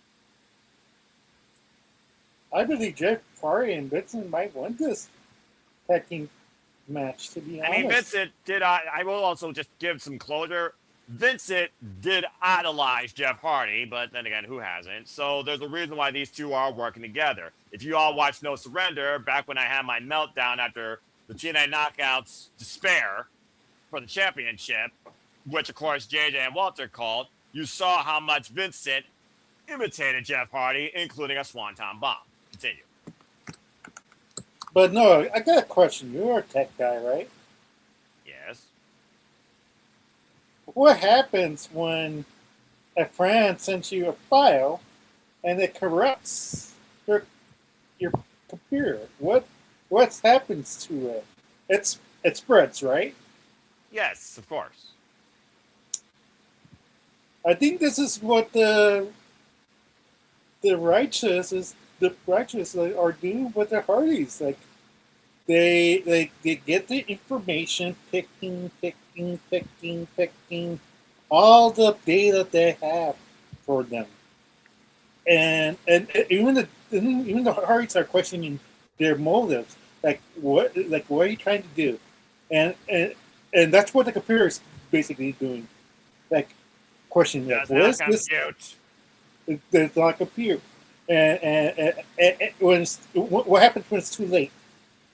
It shuts down. It breaks down. So I think that's the storyline they're heading to. So the computer has not catch the virus yet, per se. So that's why Jeff Hardy and Vincent will get the victory. Well, and the computer has not and we're light on the thought. Hey, it's helping me. No, it's not. Like I said, folks, don't use Norton. You'll thank me later if you have a computer. Again, the system still has. Let me correct myself because I'm all discombobulated between the last match and this confustafucker. The system still has that chance for the titles. Remember, it's Bear Bronson and Brian Myers that will challenge after earning the opportunity. After Bronson, though, had that war with Moose and Matt Hardy taken out, that title match has been prolonged. When's the prime of the holdout to Rebellion? So keep in mind, we could be, despite the fact it's not just the full-on Hardys, you could be lending momentum towards either the champions or the challenging faction. Let's just call it what it is. So just keep that in mind. But nonetheless, okay. Charles, that leaves you. What do you guys say regarding this? Do you got Jeff Hardy and Vincent coexisting and winning? Dig what I'm saying, man? Or do you have the system, once again, finding a way to weaken the tag team champions? This time, Jeff Hardy being prime target. Nah, I see Hardy and Vincent winning this. I'm just waiting for the inevitable. This ends in the Hardy compound, and oh my gosh, we hear it all the time. This match brought to you by Fago, the only thing that is genuine. It feels like. And I don't disrespect Fago around me and JJ. Don't even think about that. Fago, I said it's genuine. I picked the only damn thing that's genuine. You better get my words right. Anyway, continue. It beat Shasta just saying that. Fuck me. Continue, Charles. But yeah, I expect Jeff and Vincent to win this. I expected to go into the Hardy compound at some point. It's only a matter if it's either going to be at Slammiversary or they're going to prolong this all the way to Battle for Glory. No, they won't wait that long. You guys realize you guys realize the next pay-per-view coming up is Rebellion. Then after that will likely be either Under Siege or Against All Odds, and they'll have something else, maybe Unbreakable. We got stuff between fucking April and July. I'm just saying, there's gonna be stuff. I know. Yeah. All right. I expect it to be at Slammiversary then, more likely, with the Hardy compound stuff. Fair. I'll probably get a deletion, ultimate crazy deletion, something. They're on deletion. AMC. They're on AMC. It's inevitable. You're going to get a cinematic Hardy match at the Hardy compound. It's inevitable. But that being said, I'm also going with Vincent and Jeff Hardy because I do think that the Hardys have held onto these titles a little too long and they need to change. And based on all the teams in the scene, guys, I just want to put this out there. All the tag teams right now in TNA at this point outside the Righteous are basically heels. Unless you count what might be a makeshift team that I'll talk more about in our next match. But even then, do they deserve a shot at the titles or a chance at the championships? At this point, if anyone's going to take the titles off the Hardys, it's got to be a heel team. I just don't know whether or not it's going to be the system. And I know that he's got at least one, if not two teams on his mind. But again, it really depends on what he trusts in. Nonetheless, I'm going to go with Jeff Hardy and Vincent out of what is simply put a clusterfuck exhibition tag affair. Just saying. Let's move on to our semi-main that's going to hold some interesting, I feel, momentum and championship implications. Let's talk about the TNA National Championship, the guy that believes we need great leadership, someone else that might be on the rise, and the Buickwa Badass herself here of TNA, who beat the greatest of the greatest, if you know what I mean. Because here is and again, TNA is the only one I know that does this more than AEW, but at least it's not six-person madness. But it is mixed mayhem. Let's talk about this mixed tag team match. Mustafa Ali and Tasha Steelz of the Order 4, and yes, the Great Hands and likely Agent Zero will be in the corner. So then Ali, do you still trust? JJ, I already know what you're doing off screen right now outside the graphics, so I feel like I don't need to say that out loud too much, but you're still going to give a fuck on this regardless. Taking it on, smoke if you got him, Trey Miguel, representing the 419, Toledo, Ohio, my guy, my boy, of course, always going to respect Trey. And of course, he is the current TNA International Champion and his tag partner, Jada Stone. Now, it's really a tale of two matches here, with Mustafa Ali adding himself to the equation after being resurrected out of the guitar-shaped coffin. Bottom line, Tasha Steelz, Jada Stone, their bad blood goes all the way back to that Battle Royal. Back at, of course, No Surrender, where they literally beat the living piss out of each other afterwards. Since Mustafa Ali, of course, lost to Alisha, which I gotta admit, I kind of was a little bit surprised by, but in a way, I'm kind of not, because it kind of leads to some other unique dynamics here. Basically, every chance that Tasha Steelz has gotten to attack Jada Stone, she has taken. We've also seen a new trio development, it feels like, with BDE, Rich Swann, and Trey Miguel. And each man have been kind of backing up each other to the point BDE and Rich Swann have kind of become their own tag team. Kind of a refreshing side of it, being perfectly honest here. As I said, Elayna Black previously faced Jada Stone, but Elayna Black was, of course, able to win after a distraction tactic, of course, by Tasha Steelz, who tried to set up a combo move on Elayna Black, but Steelz stopped her. After Elayna Black was able to hit a Stone with the blackout, Mara Sade, Elayna Black, they, of course, as I said, arguing from ringside. You see how they try to intertwine the matches here, and the Order 4 try to be on the attack. But Jada Stone, she was not backing down here. Order 4 surrounded Jada Stone before TNA National Champion Trey Miguel came to her aid with a steel chair. And of course, Mustafa Ali, he has set his sights on Trey Miguel and the TNA International Championship after also attacking BDE. In fact, Mustafa Ali previously beat BDE with a new move he's brought back called Dance with the Devil. And we have also seen the Order 4 attack Rich Swann. And again, Rich Swann, Trey Miguel had tremendous respect for each other. So now we have this unique four-way, I would say, mixed tag team match, but you might as well call it a handicap because you know the Great Hands are not going to be too far behind.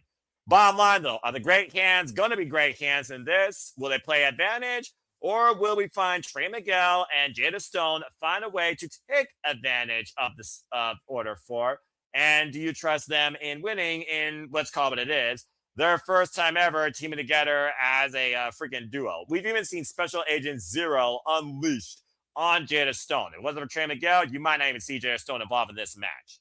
So, all-time high stakes here, and if Mustafa Ali wins, hey, it might lead to a TNA National Championship match. Who the heck knows? Let's go around the horn and see what y'all think about this. We will go ahead and start things off with Charles. Charles, what do you think about this? Trey Miguel, of course, who won the title off Stacks, thank Christ, and so far has been a very commendable champion. Jada Stone, again, we talked about this division being greener than Goose Bleep. She is still very fresh on the scene, but with Trey Miguel at her side, there might be something to come from this. Who knows? And Tasha Steelz and Jada Stone, I think they're just for an inevitable one-on-one encounter, and I'm here for it because it means Tasha Steelz is actually wrestling again versus being a secretary. I forgot that she actually could wrestle. So what do you think about this match, Charles? Which side you got winning? In Ali, do you still trust, along with Tasha Steelz, who's kept, honestly, this entire family, the Order 4, alive since kind of, what's the word I'm looking for? Campaigning confidence in them? Or do you think that Trey Miguel and Jada Stone puts Ali and Tasha Steelz in their place? Jada and freaking Trey. Speak simple to the point. All right. No more cause and effect there. Just get the friggin' win. Ali fumbles again. Okay. Simple enough. All right.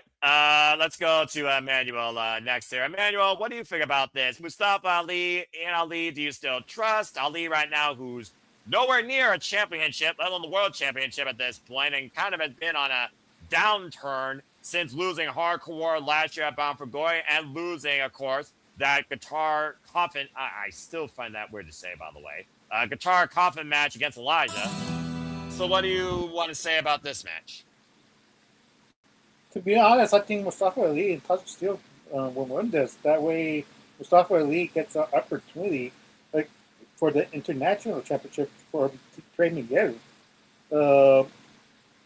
I'm not familiar that much with Jada Stone. I'm not gonna lie. I've never seen her wrestle, so I might be missing out what she can do and provide. But it's something I might, I guess, have to see and wait and see what she's capable in ring, and hopefully she kills it and does well, and hopefully she does well to become a great star on a big stage. So. Again, she's one of the newer names next to Mila Moore. She's known as the Spark. She's been involved in, speaking of which, Spark Jochi Wrestling, Reality of Wrestling. Primarily, she's been wrestling on Explosion. And then the only TV match that Jada Stone and Tasha Steelz had, I realized I botched. You know what? Bite me in the ass. Everyone does it. Botch. That being said, their last TV match, it only went for 5 minutes. And Jada Stone got the win. So, again, I think Tasha Steelz right now is even more PO.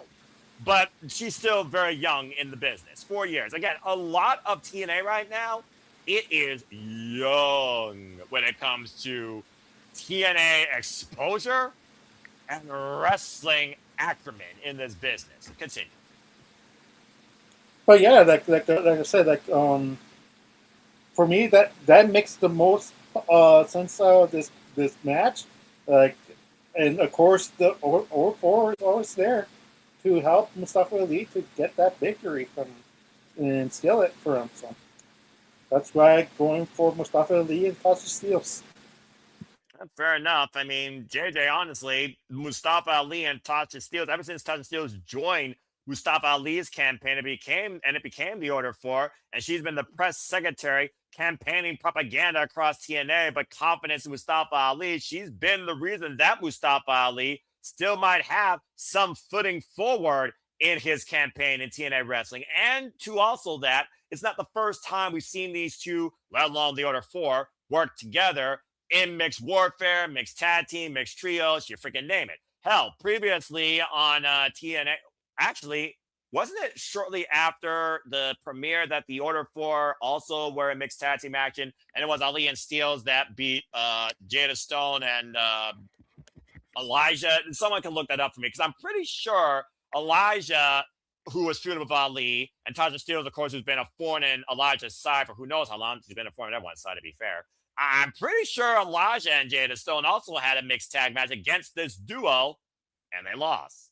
So there's that level of experience there. I'm gonna have to look at my cage match history for matches and see if that happened on TNA or was it Explosion, because I know that Jada Stone has dealt with these people before, but she's never worked together with Trey Miguel before. And Trey, he's been a TNA OG for I don't know how long, and again, resigned to TNA and is now singles. What do you think about this, JJ? Because Lord knows, every time Mustafa Ali is on the marquee, and Ali you indeed do trust, has this changed your judgment at all? And you're muted. You're muted.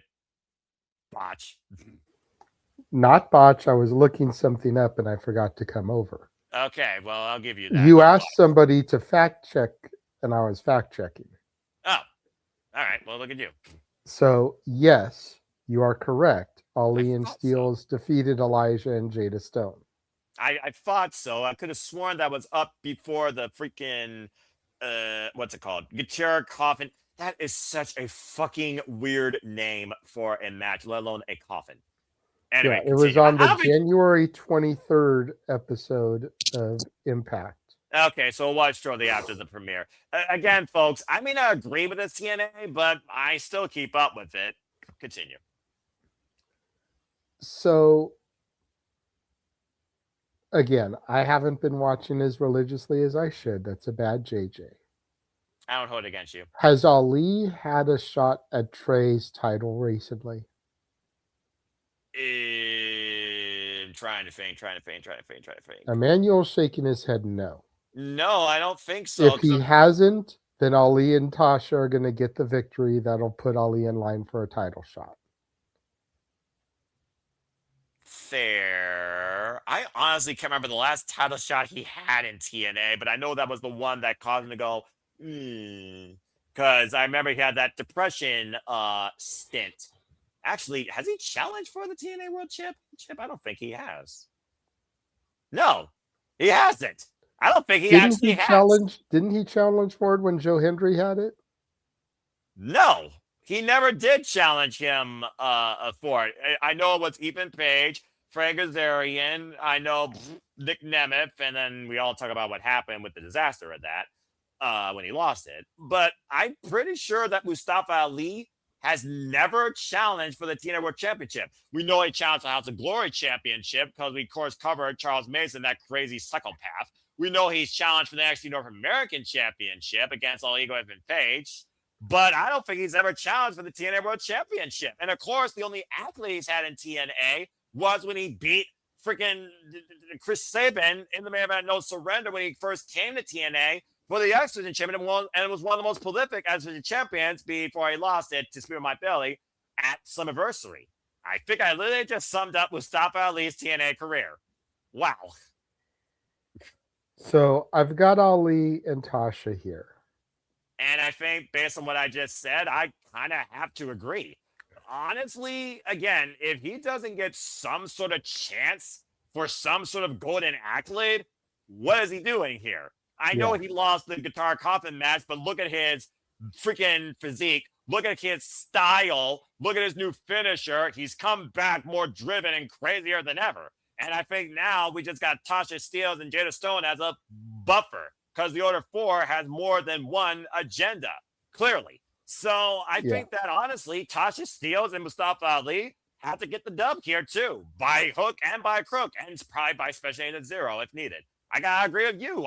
Can't believe there's a rarity, folks. I gotta go with the Order 4 on this one. In Ali, I don't trust, but I do trust he's gonna do what he needs to get the win by hook and by crook. Charles, I did see you. I did want to say something else while it was my turn. Emmanuel, do you know yet if you're going to Vegas for Mania? No. I'm not sure, to be honest. We're waiting for the price to drop down, to be honest. But we'll let you know. Because I was going to say, if you're going to be up there, Jada Stone is going to be part of the Ladies Night Out show, and you can see her wrestle live and in person. Yeah, I know that. That's on the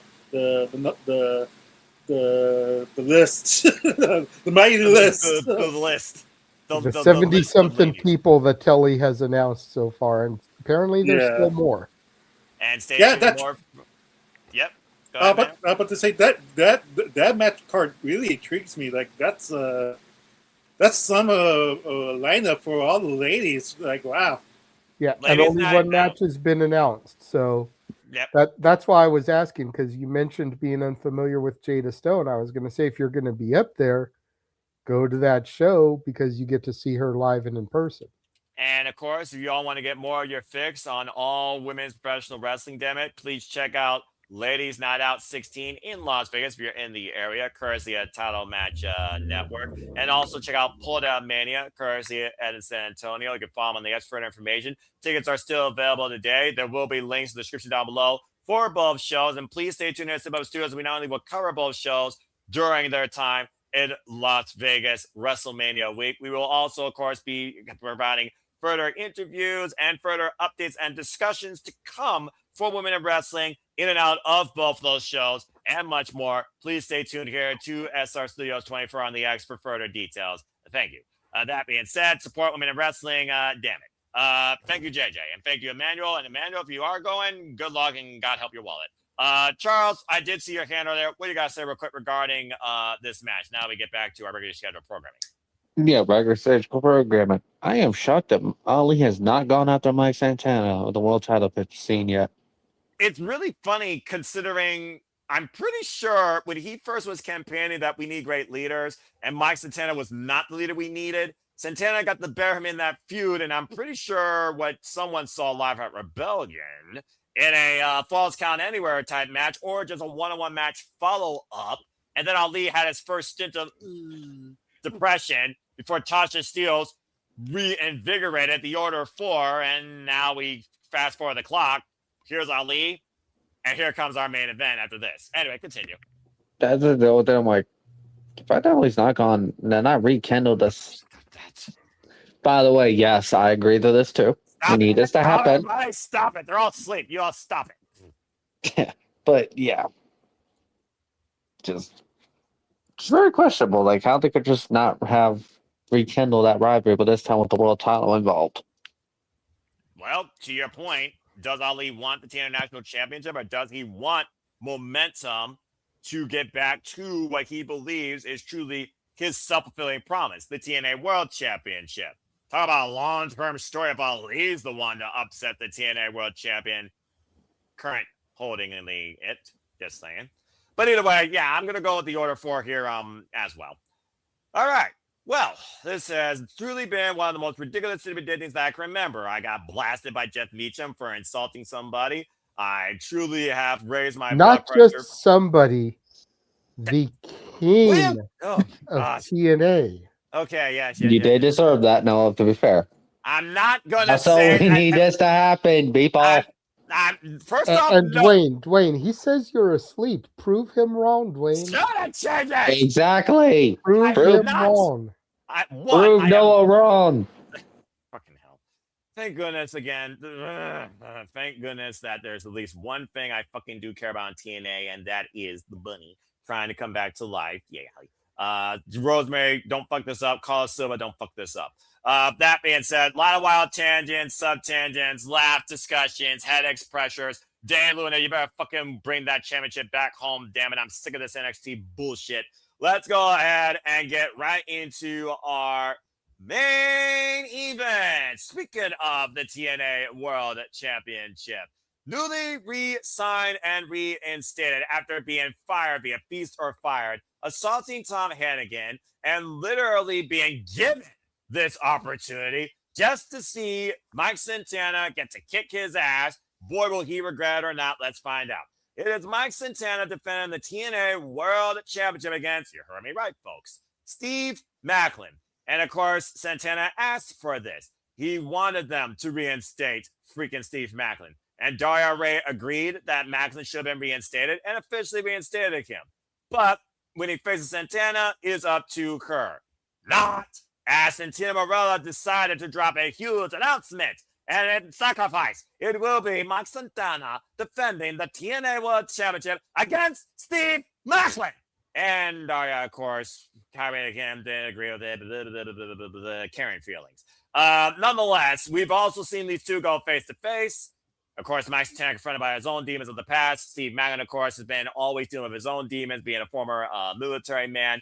They did go face to face. It was non-physical. Santana reminisced about the first time he came to TNA. And if you all remember, here's a funny story for you. For those that didn't follow TNA as long as I have, Steve Maclin was once in Las Vegas at Rebellion, saying he resigned to TNA. And then the realist came home on his own, Mike Santana, and beat Steve Maclin that night. Literally, Mike Santana's beginning, or should I say new beginning in TNA, was at the expense of Steve Maclin. And Mike Santana feels like ever since then, he feels like it's made it past his superpower, thinks Maclin has made it past his excuse. Of course, Maclin talking about his past experiences in Afghanistan. Steve Maclin and Mike Santana right now, we're really willing to see now who's ready to sacrifice. There's the name of the show for you folks. So let's see right now, after Mike Santana basically told Steve Maclin, you're a selfless individual, and Maclin yelled out, I'm selfless! Damn right, I'm selfless! Blaming that on his mistakes to the point he assaulted him prior to being reinstated at No Surrender. We've seen him try and get involved when Mike Santana and Leon Slater were in tag team action. We've also seen Steve Maclin try to instigate Mike Santana in kicking his ass, where there has been a no physical clause involved in this. If either man got involved, the match would be thrown out and there would be consequences, courtesy of the director of authority and Daria Ray. Again, power struggle here, folks. It is what it is. But now we finally have made it to the point where they could beat the shit out of each other, and we later will find out who's going to get what they deserve, who's willing to sacrifice more. After we saw Mike Santana and Leon Slater overcome the system, Eddie Edwards and Cedric Alexander, there's nothing standing between these two men now but a few hours. So bottom line, guys, Steve Maclin's a former TNA World Champion. He literally won it at Rebellion against Kushida on his only run. And Mike Santana, he wanted to be the standard. He's now the standard, and he's been the standard of TNA wrestling. But the fact you know that Eddie Edwards and, for the matter of what it's worth, Leon Slater could also be waiting in the wings.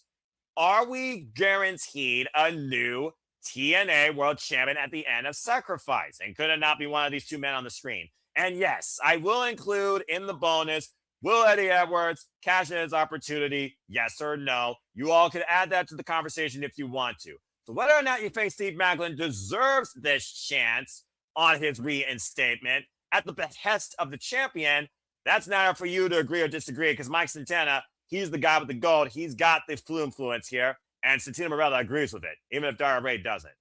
Do you have a new champion? Let's find out what you all think. Let's go around the horn and talk about this main event in depth. And again, think about what this leads to. at Rebellion, where right now TNA might as well be underneath a friggin' rebellious attitude. Good grief.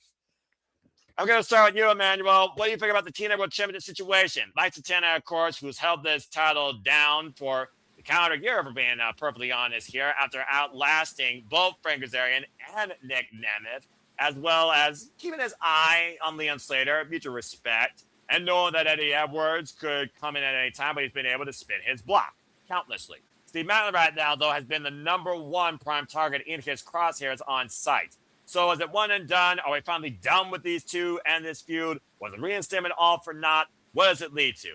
Do you have a new TNA World Champion? Go ahead. Yeah, like I'm about to say, no, like did I miss a week that when Nemeth already used the cup, like, or not? Like I don't think he did, right? Pretty sure that he did at this point. Then again, Nick Nemeth is so relevant to me. I don't even think about that. Hell, Nick Nemeth, he freaking tried to take the X Division Championship, and Leon Slater beat him.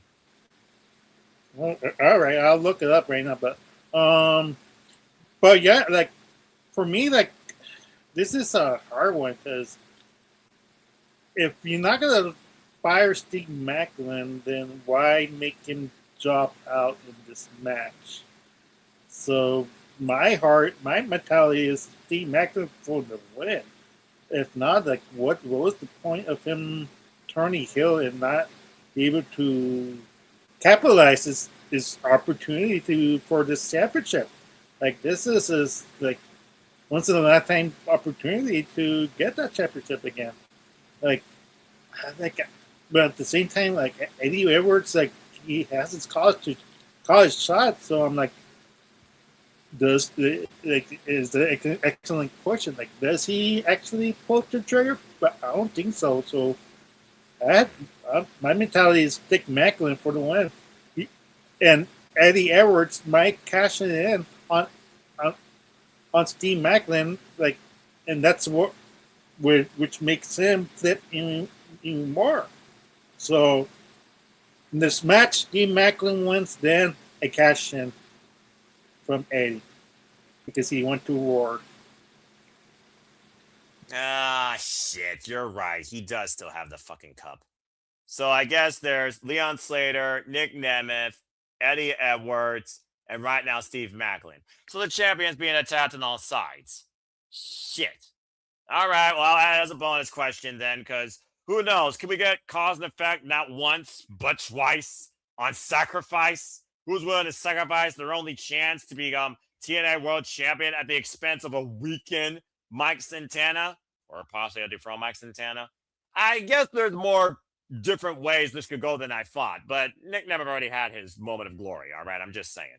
But okay, that being said, you do have a new champion, and you at least got, as far as the marquee goes, you got Steve Maclin? Yeah, I have Steve Maclin for the one. Because, like I said, like, what's...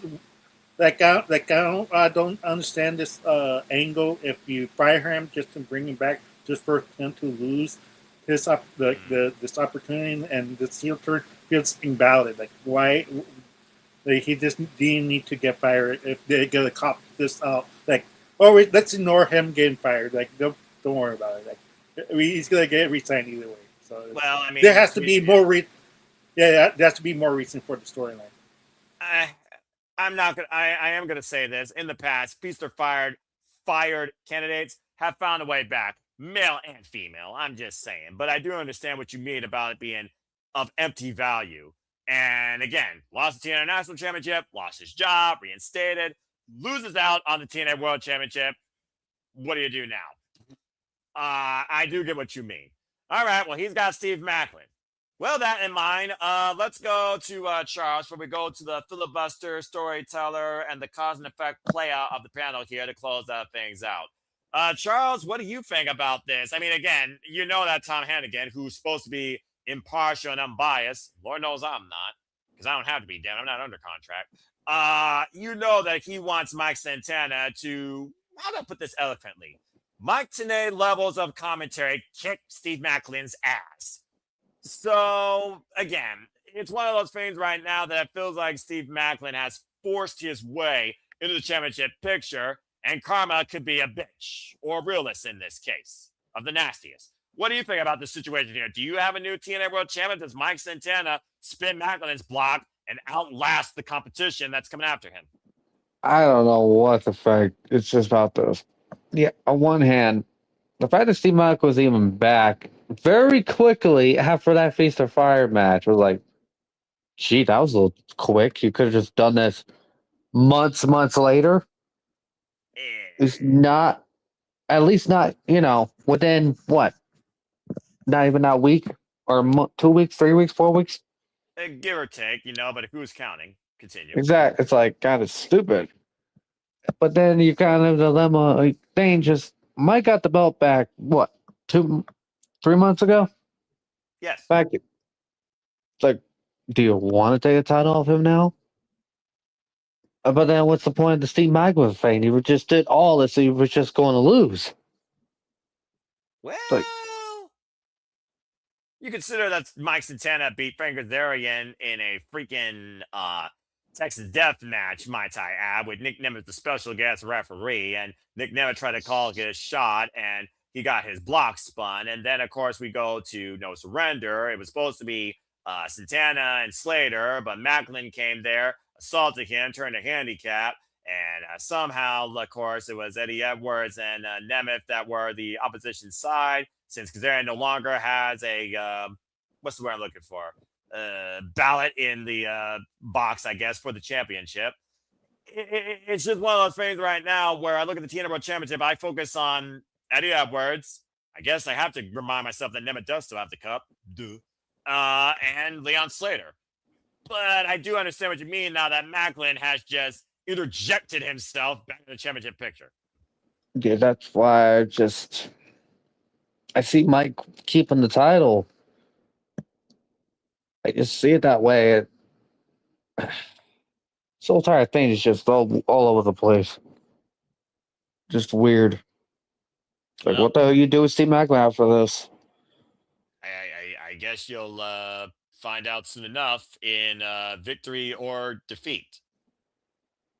But that being said, you got Mike Santana holding on to it just for some clarity. Yeah. Couldn't imagine what your brain's going to do if Mike Santana loses it. All right. Don't get me started. Well, we got one retainment and one change. And that being said, I acknowledge your hand. What do you guys say real quick? Don't be surprised if, we see throughout the match, Nick Nemeth comes out and Mike Santana gets distracted. And then Eddie Edwards comes out, Mike Santana gets distracted. And that's how he loses the title, because there's too many distractions. There's too much outcomes. Like, there has to be a breaking point for this outcome. I understand Charles' point of view, but I just let you know that there's too much heels coming out trying to get that title. So fair.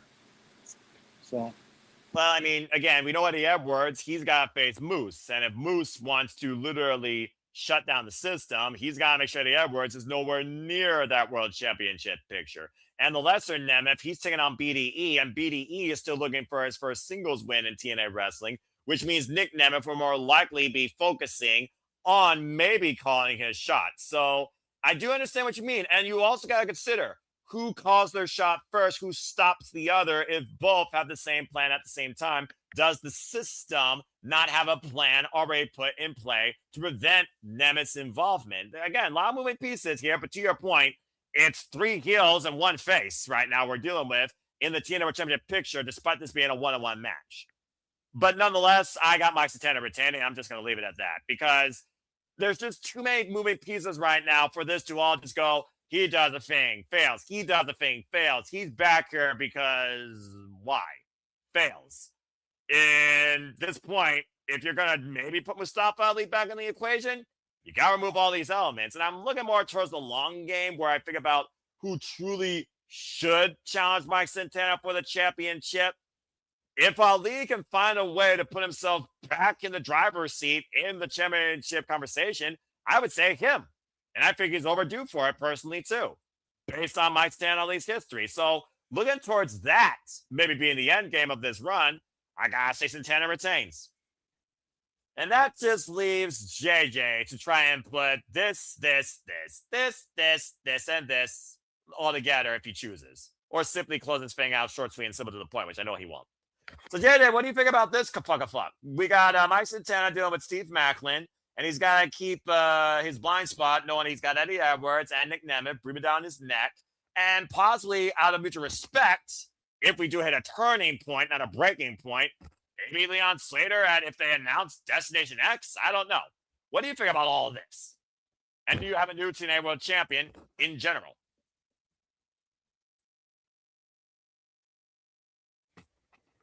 Okay. Good luck. So there was a little conversation earlier about all the people that have been fired have come back. Well, some. I didn't say all. A lot of them. Yes. So first of all, justice for Yuya Uemura. Secondly, have any of them come back as quickly as Maclin did? Maybe Velvet Sky? Trying to think about that one. That's the one I think about the most. Because she wasn't meant to have the briefcase. That freaking crook gave it to her. Because she good and she good. And anyway, and by the way, congrats to Yuya Uemura's incredible run. And it's been long enough. I'm sorry, Ash. I know your girl don't have time, but your simple man does. Subscribe to Bad for Wrestling, folks. Spoiler. Beep, beep, beep, beep. Yuya Uemura made it to the finals of the New Japan Cup. The winner of this year's New Japan Cup was Kyle Newman, and he will challenge Yota Tsuji for the IWGP Heavyweight Championship at Sakura Genesis. Pending coverage, folks, on the live watch-along schedule. Stay tuned. And now back to regular scheduled programming. Cheers, pal. Back to you. So here's my thought process here. Maclin's contract expired. Yes. So they fired him during contract negotiations. Yes. He saw how the company in Jacksonville was treating his wife. Oh, I and see. Was like, fuck that shit. I'm coming back. No. And they had to come up with an angle to bring him back. That very well could play. I mean, I'm not, again, we don't know the story, but I mean, that very well could play. I'm not going to, hold that against your thought. I agree with a lot of what people are saying, that if you're going to bring him back, you need to build him up. But with not one, but two loose ends out there. Shit. 3, if you count option C. I don't know if they pull that here. Because I could see a situation where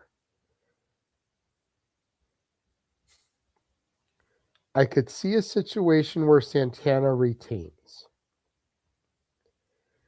And then Nemeth calls his shot. And Santana retains. And then Eddie cashes in his briefcase and walks out with the championship. Now that his wife is realigned with him, the system defeating Vincent and Jeff by my predictions. Yes. And the system is on top once again.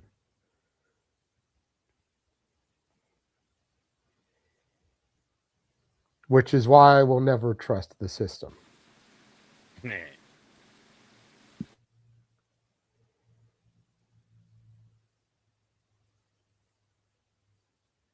I mean, they're calling the show Sacrifice for a reason. And yet, Maclin called Santana the most selfish man in the building. This could be Santana's sacrifice. Because when you are with me, I'm free. There it is. I was waiting for the Creed reference. This actually would probably be more worthwhile to watch if they actually had Creed back them up as an official song. Anyway, continue. Hey, WrestleMania's got Nickelback, damn it. Agreed. I can hear Creed. Go ahead, Charles. Go ahead. You were saying. I got to hear a Creed song for AJ Styles' retirement hype video and Nickelback being a WrestleMania theme in 1 year. I'm good for life. You know, that ironically enough, I can actually agree with because I actually care about both. Continue. So I've got Santana to retain the title because that's all we're picking here. Correct, as far as this match. And remember, folks, we're on the last match. If you want Noah to sing Sweet Caroline in a white shirt, stop it.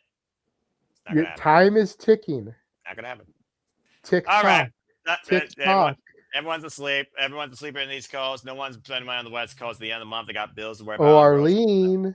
Arlene's got to focus on education. All right, she's got more than enough to do on that. John Parasso knows a figure or two about that. Support her, folks. That's 70 Hampshire University. All right, and congratulations, by the way, John Parasso. Great successful defense in the Bar Women's Pure Championship, by the way, against Robin Renegade. Took her down to the 3.5-minute mark, but again, the master of Fujiwara armbar, long may she fucking reign, was successful. Damn good stuff by the Women of Honor, by the way, across all 4 matches. Jada Steelz really coming into her home. Indeed, the real deal. That being said, all right, so that being said, we do believe in this case that most of us believe that Mike Santana should retain against Steve Maclin because Steve Maclin doesn't deserve it, hasn't earned it, hasn't built up for it. At the end of the day, Mike Santana... I disagree with you. I believe he deserves it. I believe he earned it. I just don't think this is the moment for it. Well, you know. There's a difference. I believe Santana will retain, just like I believe in Chase University. Never believe in that. Unaccredited institution. There's a reason why it's closed. But nonetheless... Just like Noah believes in Joe Hendry. Say his name and he appears. I believe in Joe Hendry. Believe. Damn it. And for those that and don't just know, like I believe that Noah will have to sing Sweet Caroline in a white shirt. Nope, not gonna happen. Not gonna happen. Not gonna happen. It's not gonna happen. Y'all go to bed. Okay, well, that being said, before I get any more tirade, and speaking of Joe Hendry, for those that don't know, Joe Hendry will defend the NXT Championship at Stand and Deliver in a fatal 4-way match against Tony D, Ricky Saints, and All Eagle Ethan Page, available for free on YouTube. That being said, most of us got Mike Santana retaining, and we'll see what happens as far as the call your shot, the option C, the friggin' briefcase goes. But I don't think none of them come into play at Sacrifice. The big money show is Rebellion. You got to try and fill out that building. I know how big that building is. Good luck, TNA. You're going to need it. So maybe with those 4 men, you could do an NXT and book a fatal 4-way. I don't know. But nonetheless, I don't got Mike Santana losing. He's the only legitimate player right now holding gold in TNA wrestling. Not named my boy Trey Miguel, but their international championship is not even 1 year old for those that remember. But Mike Santana's retained. But that's sacrifice, folks. Why we sacrifice more than enough brain cells, and I sacrifice more than enough of my blood pressure where I know I'm going to need this in the morning. What are your predictions for TNA? What are your predictions for the championships? What's your wildest outcome that you think could happen at sacrifice? Who sacrifices the most to get what they want the most? Let us know your thoughts in the comments in the chat, of course, below as we conclude tonight's stream. And I thank you all once again. Again, if you want to be part of the TNA League or you are part of it, and that includes the panelists here, the forum will be live 9 a.m. Eastern Standard Time on my X and on YouTube. Get your predictions in. They will be due 7 p.m. Eastern 7:30 p.m. Eastern Standard Time on this Friday, of course, talking about March 27th. Good luck to everybody, and let's see how you all do and making your own impact. Well, let's go ahead and get the fuck out of here before this goes any more off the rails and I lose any more blood pressure or brain cells or sleep. Thank you all once again for being part of the thing, and thank you all once again for being part of the conversation in and out of the screen and on the chat. Charles, always a pleasure, though. Where can people connect and find you? You can follow me on Twitter at DreWTalkRandall. And there you have it, folks. Full on screen. And believe it, Chase U. No, don't believe in Chase U. We've already discussed this. And no, that's enough, JJ. It's not going to happen. All right. Thank you for that, Charles. Manuel, Interactive Games and Movies owner, of course, and TNA Predictions League participant. Again, subscribe to his channel, folks, both channels. Go ahead and tell other people who can find you and promote your stuff and your other half, too. Yes, you can follow me at Facebook, United Dominguez, at Instagram, EDM7224, You can follow my sister, Arianna Dominguez, at Facebook and Instagram. And also on the X, ADM73244. And for interactive games and movies, you could now see my review of Crime 101. That's with Liam Hemsworth, Halle Berry, and Mark Ruffalo. And I recognize one of those names. Yeah, so if you like spy like heist movies, this is the movie for you. So I give it. I forgot my rating, but I gave it a solid 8.5 out of 10. So if you want to see the review, if you're not going to see the movie, see the review. But if you want to see the movie, I recommend it. Go see it. Promote your local theaters, please, because we don't want movies to come out in Netflix, the boring Netflix movie originals or the whatever app we have. Please don't let theaters die out, and go out, smell the popcorn, get some drinks. Smell the popcorn. Yeah, it's true. And hopefully I will post more games in the future and more movie reviews. I'm like, it's one of those things that I need to motivate myself. So it's my fault for not providing more content. So for my part, I'm sorry, but I will try my best to do more better. At the end of the day, YouTube is a passion project, but your priorities have to come before your passions, and also moderation and direction and dedication is key. So I respect you and good luck continuing forward, of course, in that endeavor. Before I, of course, bid things and you all find adieu, JJ, always a pleasure, even though you piss me off sometimes and maybe we never fully agree on everything, but I always still appreciate you. Go ahead and tell the people can find you. Holy hell. Okay. So you can find me on Instagram at the Renegade JJ Williams. YouTube Casa D18 Studios, X Casa D18 Studio, no S at the end. You can also find me on X at ROWJJ Williams, and I man the SR Studios 2024 X account. Even though all four of us, myself, Noah, Walter, and James, have access to it, I am the most active on it, as that's how I've been locking in all of these interviews we've been doing, which, speaking of interviews, go back into the archives and check out our interview with Rachel Lay. Princess of Perfection. Check out our interview with Brittany Blake, the Poder Mania champion. Wonderful cosplayer. Check out our interview with the Poder Mania ring announcer, Heather Lynn. What a hockey enthusiast. Speaking of. Check out Kaya McKenna, the Conduit of Karma, and our interview with her. Mental health advocate. Respect. Check out Miss Blue Pants herself, Leva Bates. She dresses, she plays, she cons, she streams, she wrestles, she does everything. Wonderful individual.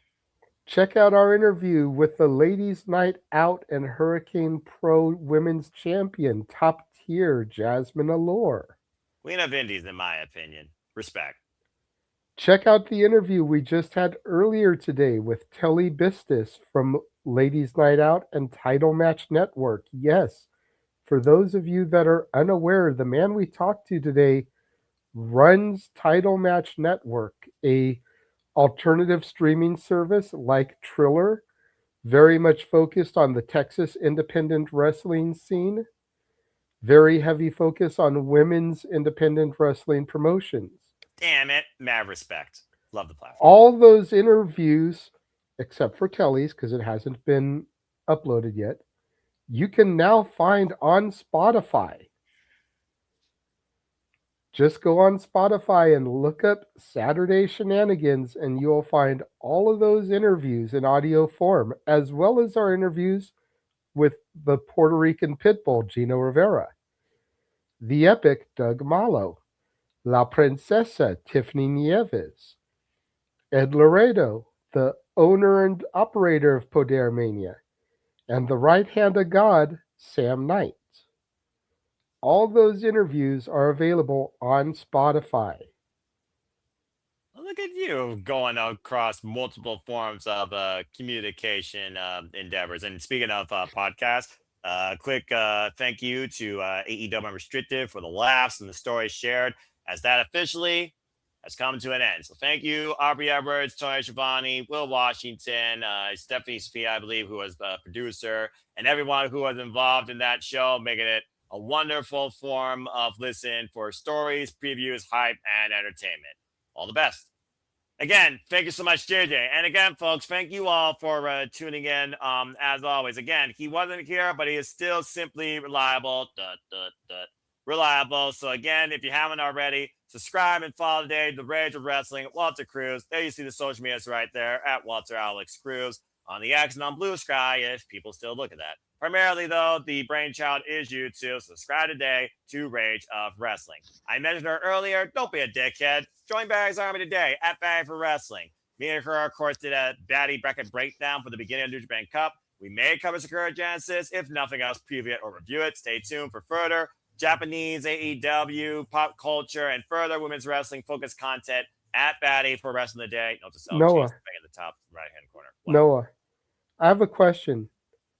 Is that the guy I'm going to be seeing at 2 different shows in Vegas? Oh, yes. You will be seeing him at Bloodsport and Effie's Big Gay Brunch, one of the many times that will be involved in multiple showcases across all things professional wrestling, damn it, in and out of the GCW collective, and so much more during Las Vegas week, WrestleMania week. And again, follow the Cinema Studios for further coverage, announcements, discussions, watch-alongs, interactments, and so much more regarding everything that happened during WrestleMania week, your one-stop spot for professional wrestling coverage. And again, don't be Damn it. And we don't digress on that. And don't digress on either following Barry for Wrestling as well. The genesis, of course, of her YouTube channel is still heavily underway. Get her numbers up. Subscribe to her today. Become accurate. Also, that's a mighty good shot. And speaking of mighty, follow our Mighty Pink Power Ranger, my fellow NOLA partner and TNA Faithful Court. At least I think she's still TNA Faithful. At Rangers of Wrestling. There you see the social medias right there. Whether it's about Power Rangers, pop culture, TNA Wrestling, or someone else for everyone to be aware of. So follow Attila today. I just got done working with Papa Gino for the promoting our stuff, but also please check out his podcast, of course, at Major Push Wrestling, where me, Dan, Chris, the Oofman, and him had a conversation on John Cena, the good, the medium, and the bad of his last calendar year, as far as the wrestling spear goes. Should have had a manual on there. You realize that would probably be more than 5 hours worth for doing a manual over here. To be fair, it was less than 2 hours, and I know he would have nothing to say. But again, Papadino, he always keeps it real. He always has something to say. Support my brother, my fellow statistics cohort and predictions post-mortem, okay? So follow Papadino as you see on the YouTube right there. Do it today, or he'll whack you, all right, to keep it real. And again, as you heard JJ and all the endeavors that he leads, encourages, and does here for the Studios, he also, of course, hosts the weekly moderate conversation of Wrestling Madness known as the Sade Shenanigans. Yes, I know I've been out the last couple of weekends. 2 weekends ago, I had no power for nearly 60 hours, and last weekend I was sick. But I assure you, somehow I will have the clock, and I will be available this Saturday night for Sade Shenanigans. Please stay tuned for the entire Survivor Studios family for more on that as well. And of course, you wish before the regular scheduled shenanigans, don't forget we will be having another one of our interviews. La Leona, Alejandra Quintanilla, will be joining us 11 Eastern, 8 Pacific, and then the regular shenanigans will be immediately following. And of course, you can continue staying tuned for who is next, because there's a whole lot more to follow that, including, as you heard from our earlier interview today, Izzy Maleno and Brooke Havoc, former student of the Nightmare Factory, previously involved in Pro Wrestling Noah, queen of emo punks, I believe, is her last tagline I saw. I got to go double check that. And a great rising star, most certainly. And again, stay tuned for further inclusive details regarding all things women's professional wrestling, especially here at the Civilized Studios. So the reason why we have that Porter Mania logo in the bottom right here corner. So again, if you haven't got your tickets, there will be a link in the description down below. Get your tickets today for Pull Down Mania, this All Women Showcase, and get your tickets also for Title Match Networks, Ladies Night Out 16. Again, there will be links description down below, not only the Title Match Network, but to both shows. As of course, here's the entire card for Pull Down Mania. We will have Ed in San Antonio. Follow him on the X today at Edward Laredo for further information regarding this incredible all-women showcase, because there are going to be multiple incredible all-women showcases throughout WrestleMania week. Support women in wrestling and women's wrestling today. And if you want to further engage with me, part of predictions leagues, be part of these panels that I moderate, participate, collab with, engage with, and sometimes deal with on a regular basis. Find me if you choose, then Foster 1916 on the X and on YouTube. For I am nothing more but a simple man and a lifelong fan of professional wrestling. Damn it! And again, you want to be part of Predictions Leagues, it's on the X and on YouTube always. So follow me if you choose, and then Foster 1916. And that's all I got to say, promote, encourage, and remind you all about when it comes to the affiliates, the friends, the content to come, and what we are all dealing with. But as always, I'd like to remind you, there are no winners, no losers, no betters, just fans with opinions for this passion we all share. So at the end of the day, folks, support one another, respect each other, protect your mentality too, treasure your families, matter how much they drive you batshit crazy. And just be alive and enjoy professional wrestling. It's truly as simple as that. The next to be beginning will be AEW Dynasty, and then, of course, God help me, 2 nights of WrestleMania, and of course NXT, we will have a stand-up to be dating because, again, as an advocate for all things wrestling, gotta give the women love there as well, and I will, of course, do a sleepy dating on that. As of course, I host leagues for WWE, NXT, AEW, and TNA. DCW is still underway, but we're just taking periods of time. Stay tuned for further details regarding that, courtesy of JJ and all other endeavors. But those are the next sleepy dating to come, so stay tuned.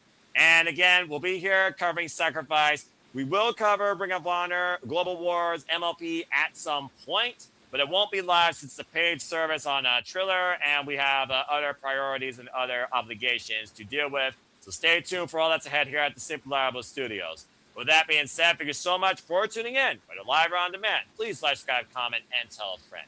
Hit the bell hit the bell to know when the next video goes live or on demand here on this Simple YouTube channel or any of the channels and the affiliated platforms here at the Simple Liable Studios, whether YouTube or on the X. I assure you the content, the passion, the creativity, the drive to bring more awareness to women's professional wrestling is not going to let up anytime soon. But what will finally let up is my voice, as in fine kinematic fashion, I must bid you all now a fine adieu. For the Renegade Wrestling, JJ Williams. For Charles Schultz, who got out of the manhole cover tonight.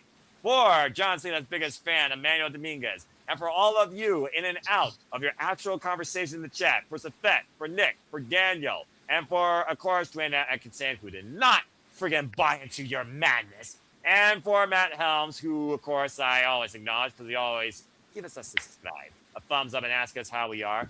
Thank you all so much, and until it's time to sacrifice in TNA Wrestling, I bid you all now goodbye. So make a positive impact in life, and have a good night, and thank you for tuning in to another crazy edition of Simply Predicting Anything But. Have a good night, folks. And again, don't sacrifice your time unless it's worth your time to watch TNA Sacrifice. Take care. Support Chase U. No, indeed. Believe in Chase U. Nope, never believe in Chase U. It's an unaccredited institution. All right. And I'm hitting the button because you're enroll in Chase University and believe in Joe Hendry. Damn it, JJ, you fucker! Say his name and he appears. What? I believe in Joe Hendry. Just once I want to fucking hit the button before you trigger that, you son of a bitch! And walk with Elijah. Noah, do you believe in Ren Sinclair at least? She won a title. Ren Sinclair, do you believe in her? It's a speedometer sticker.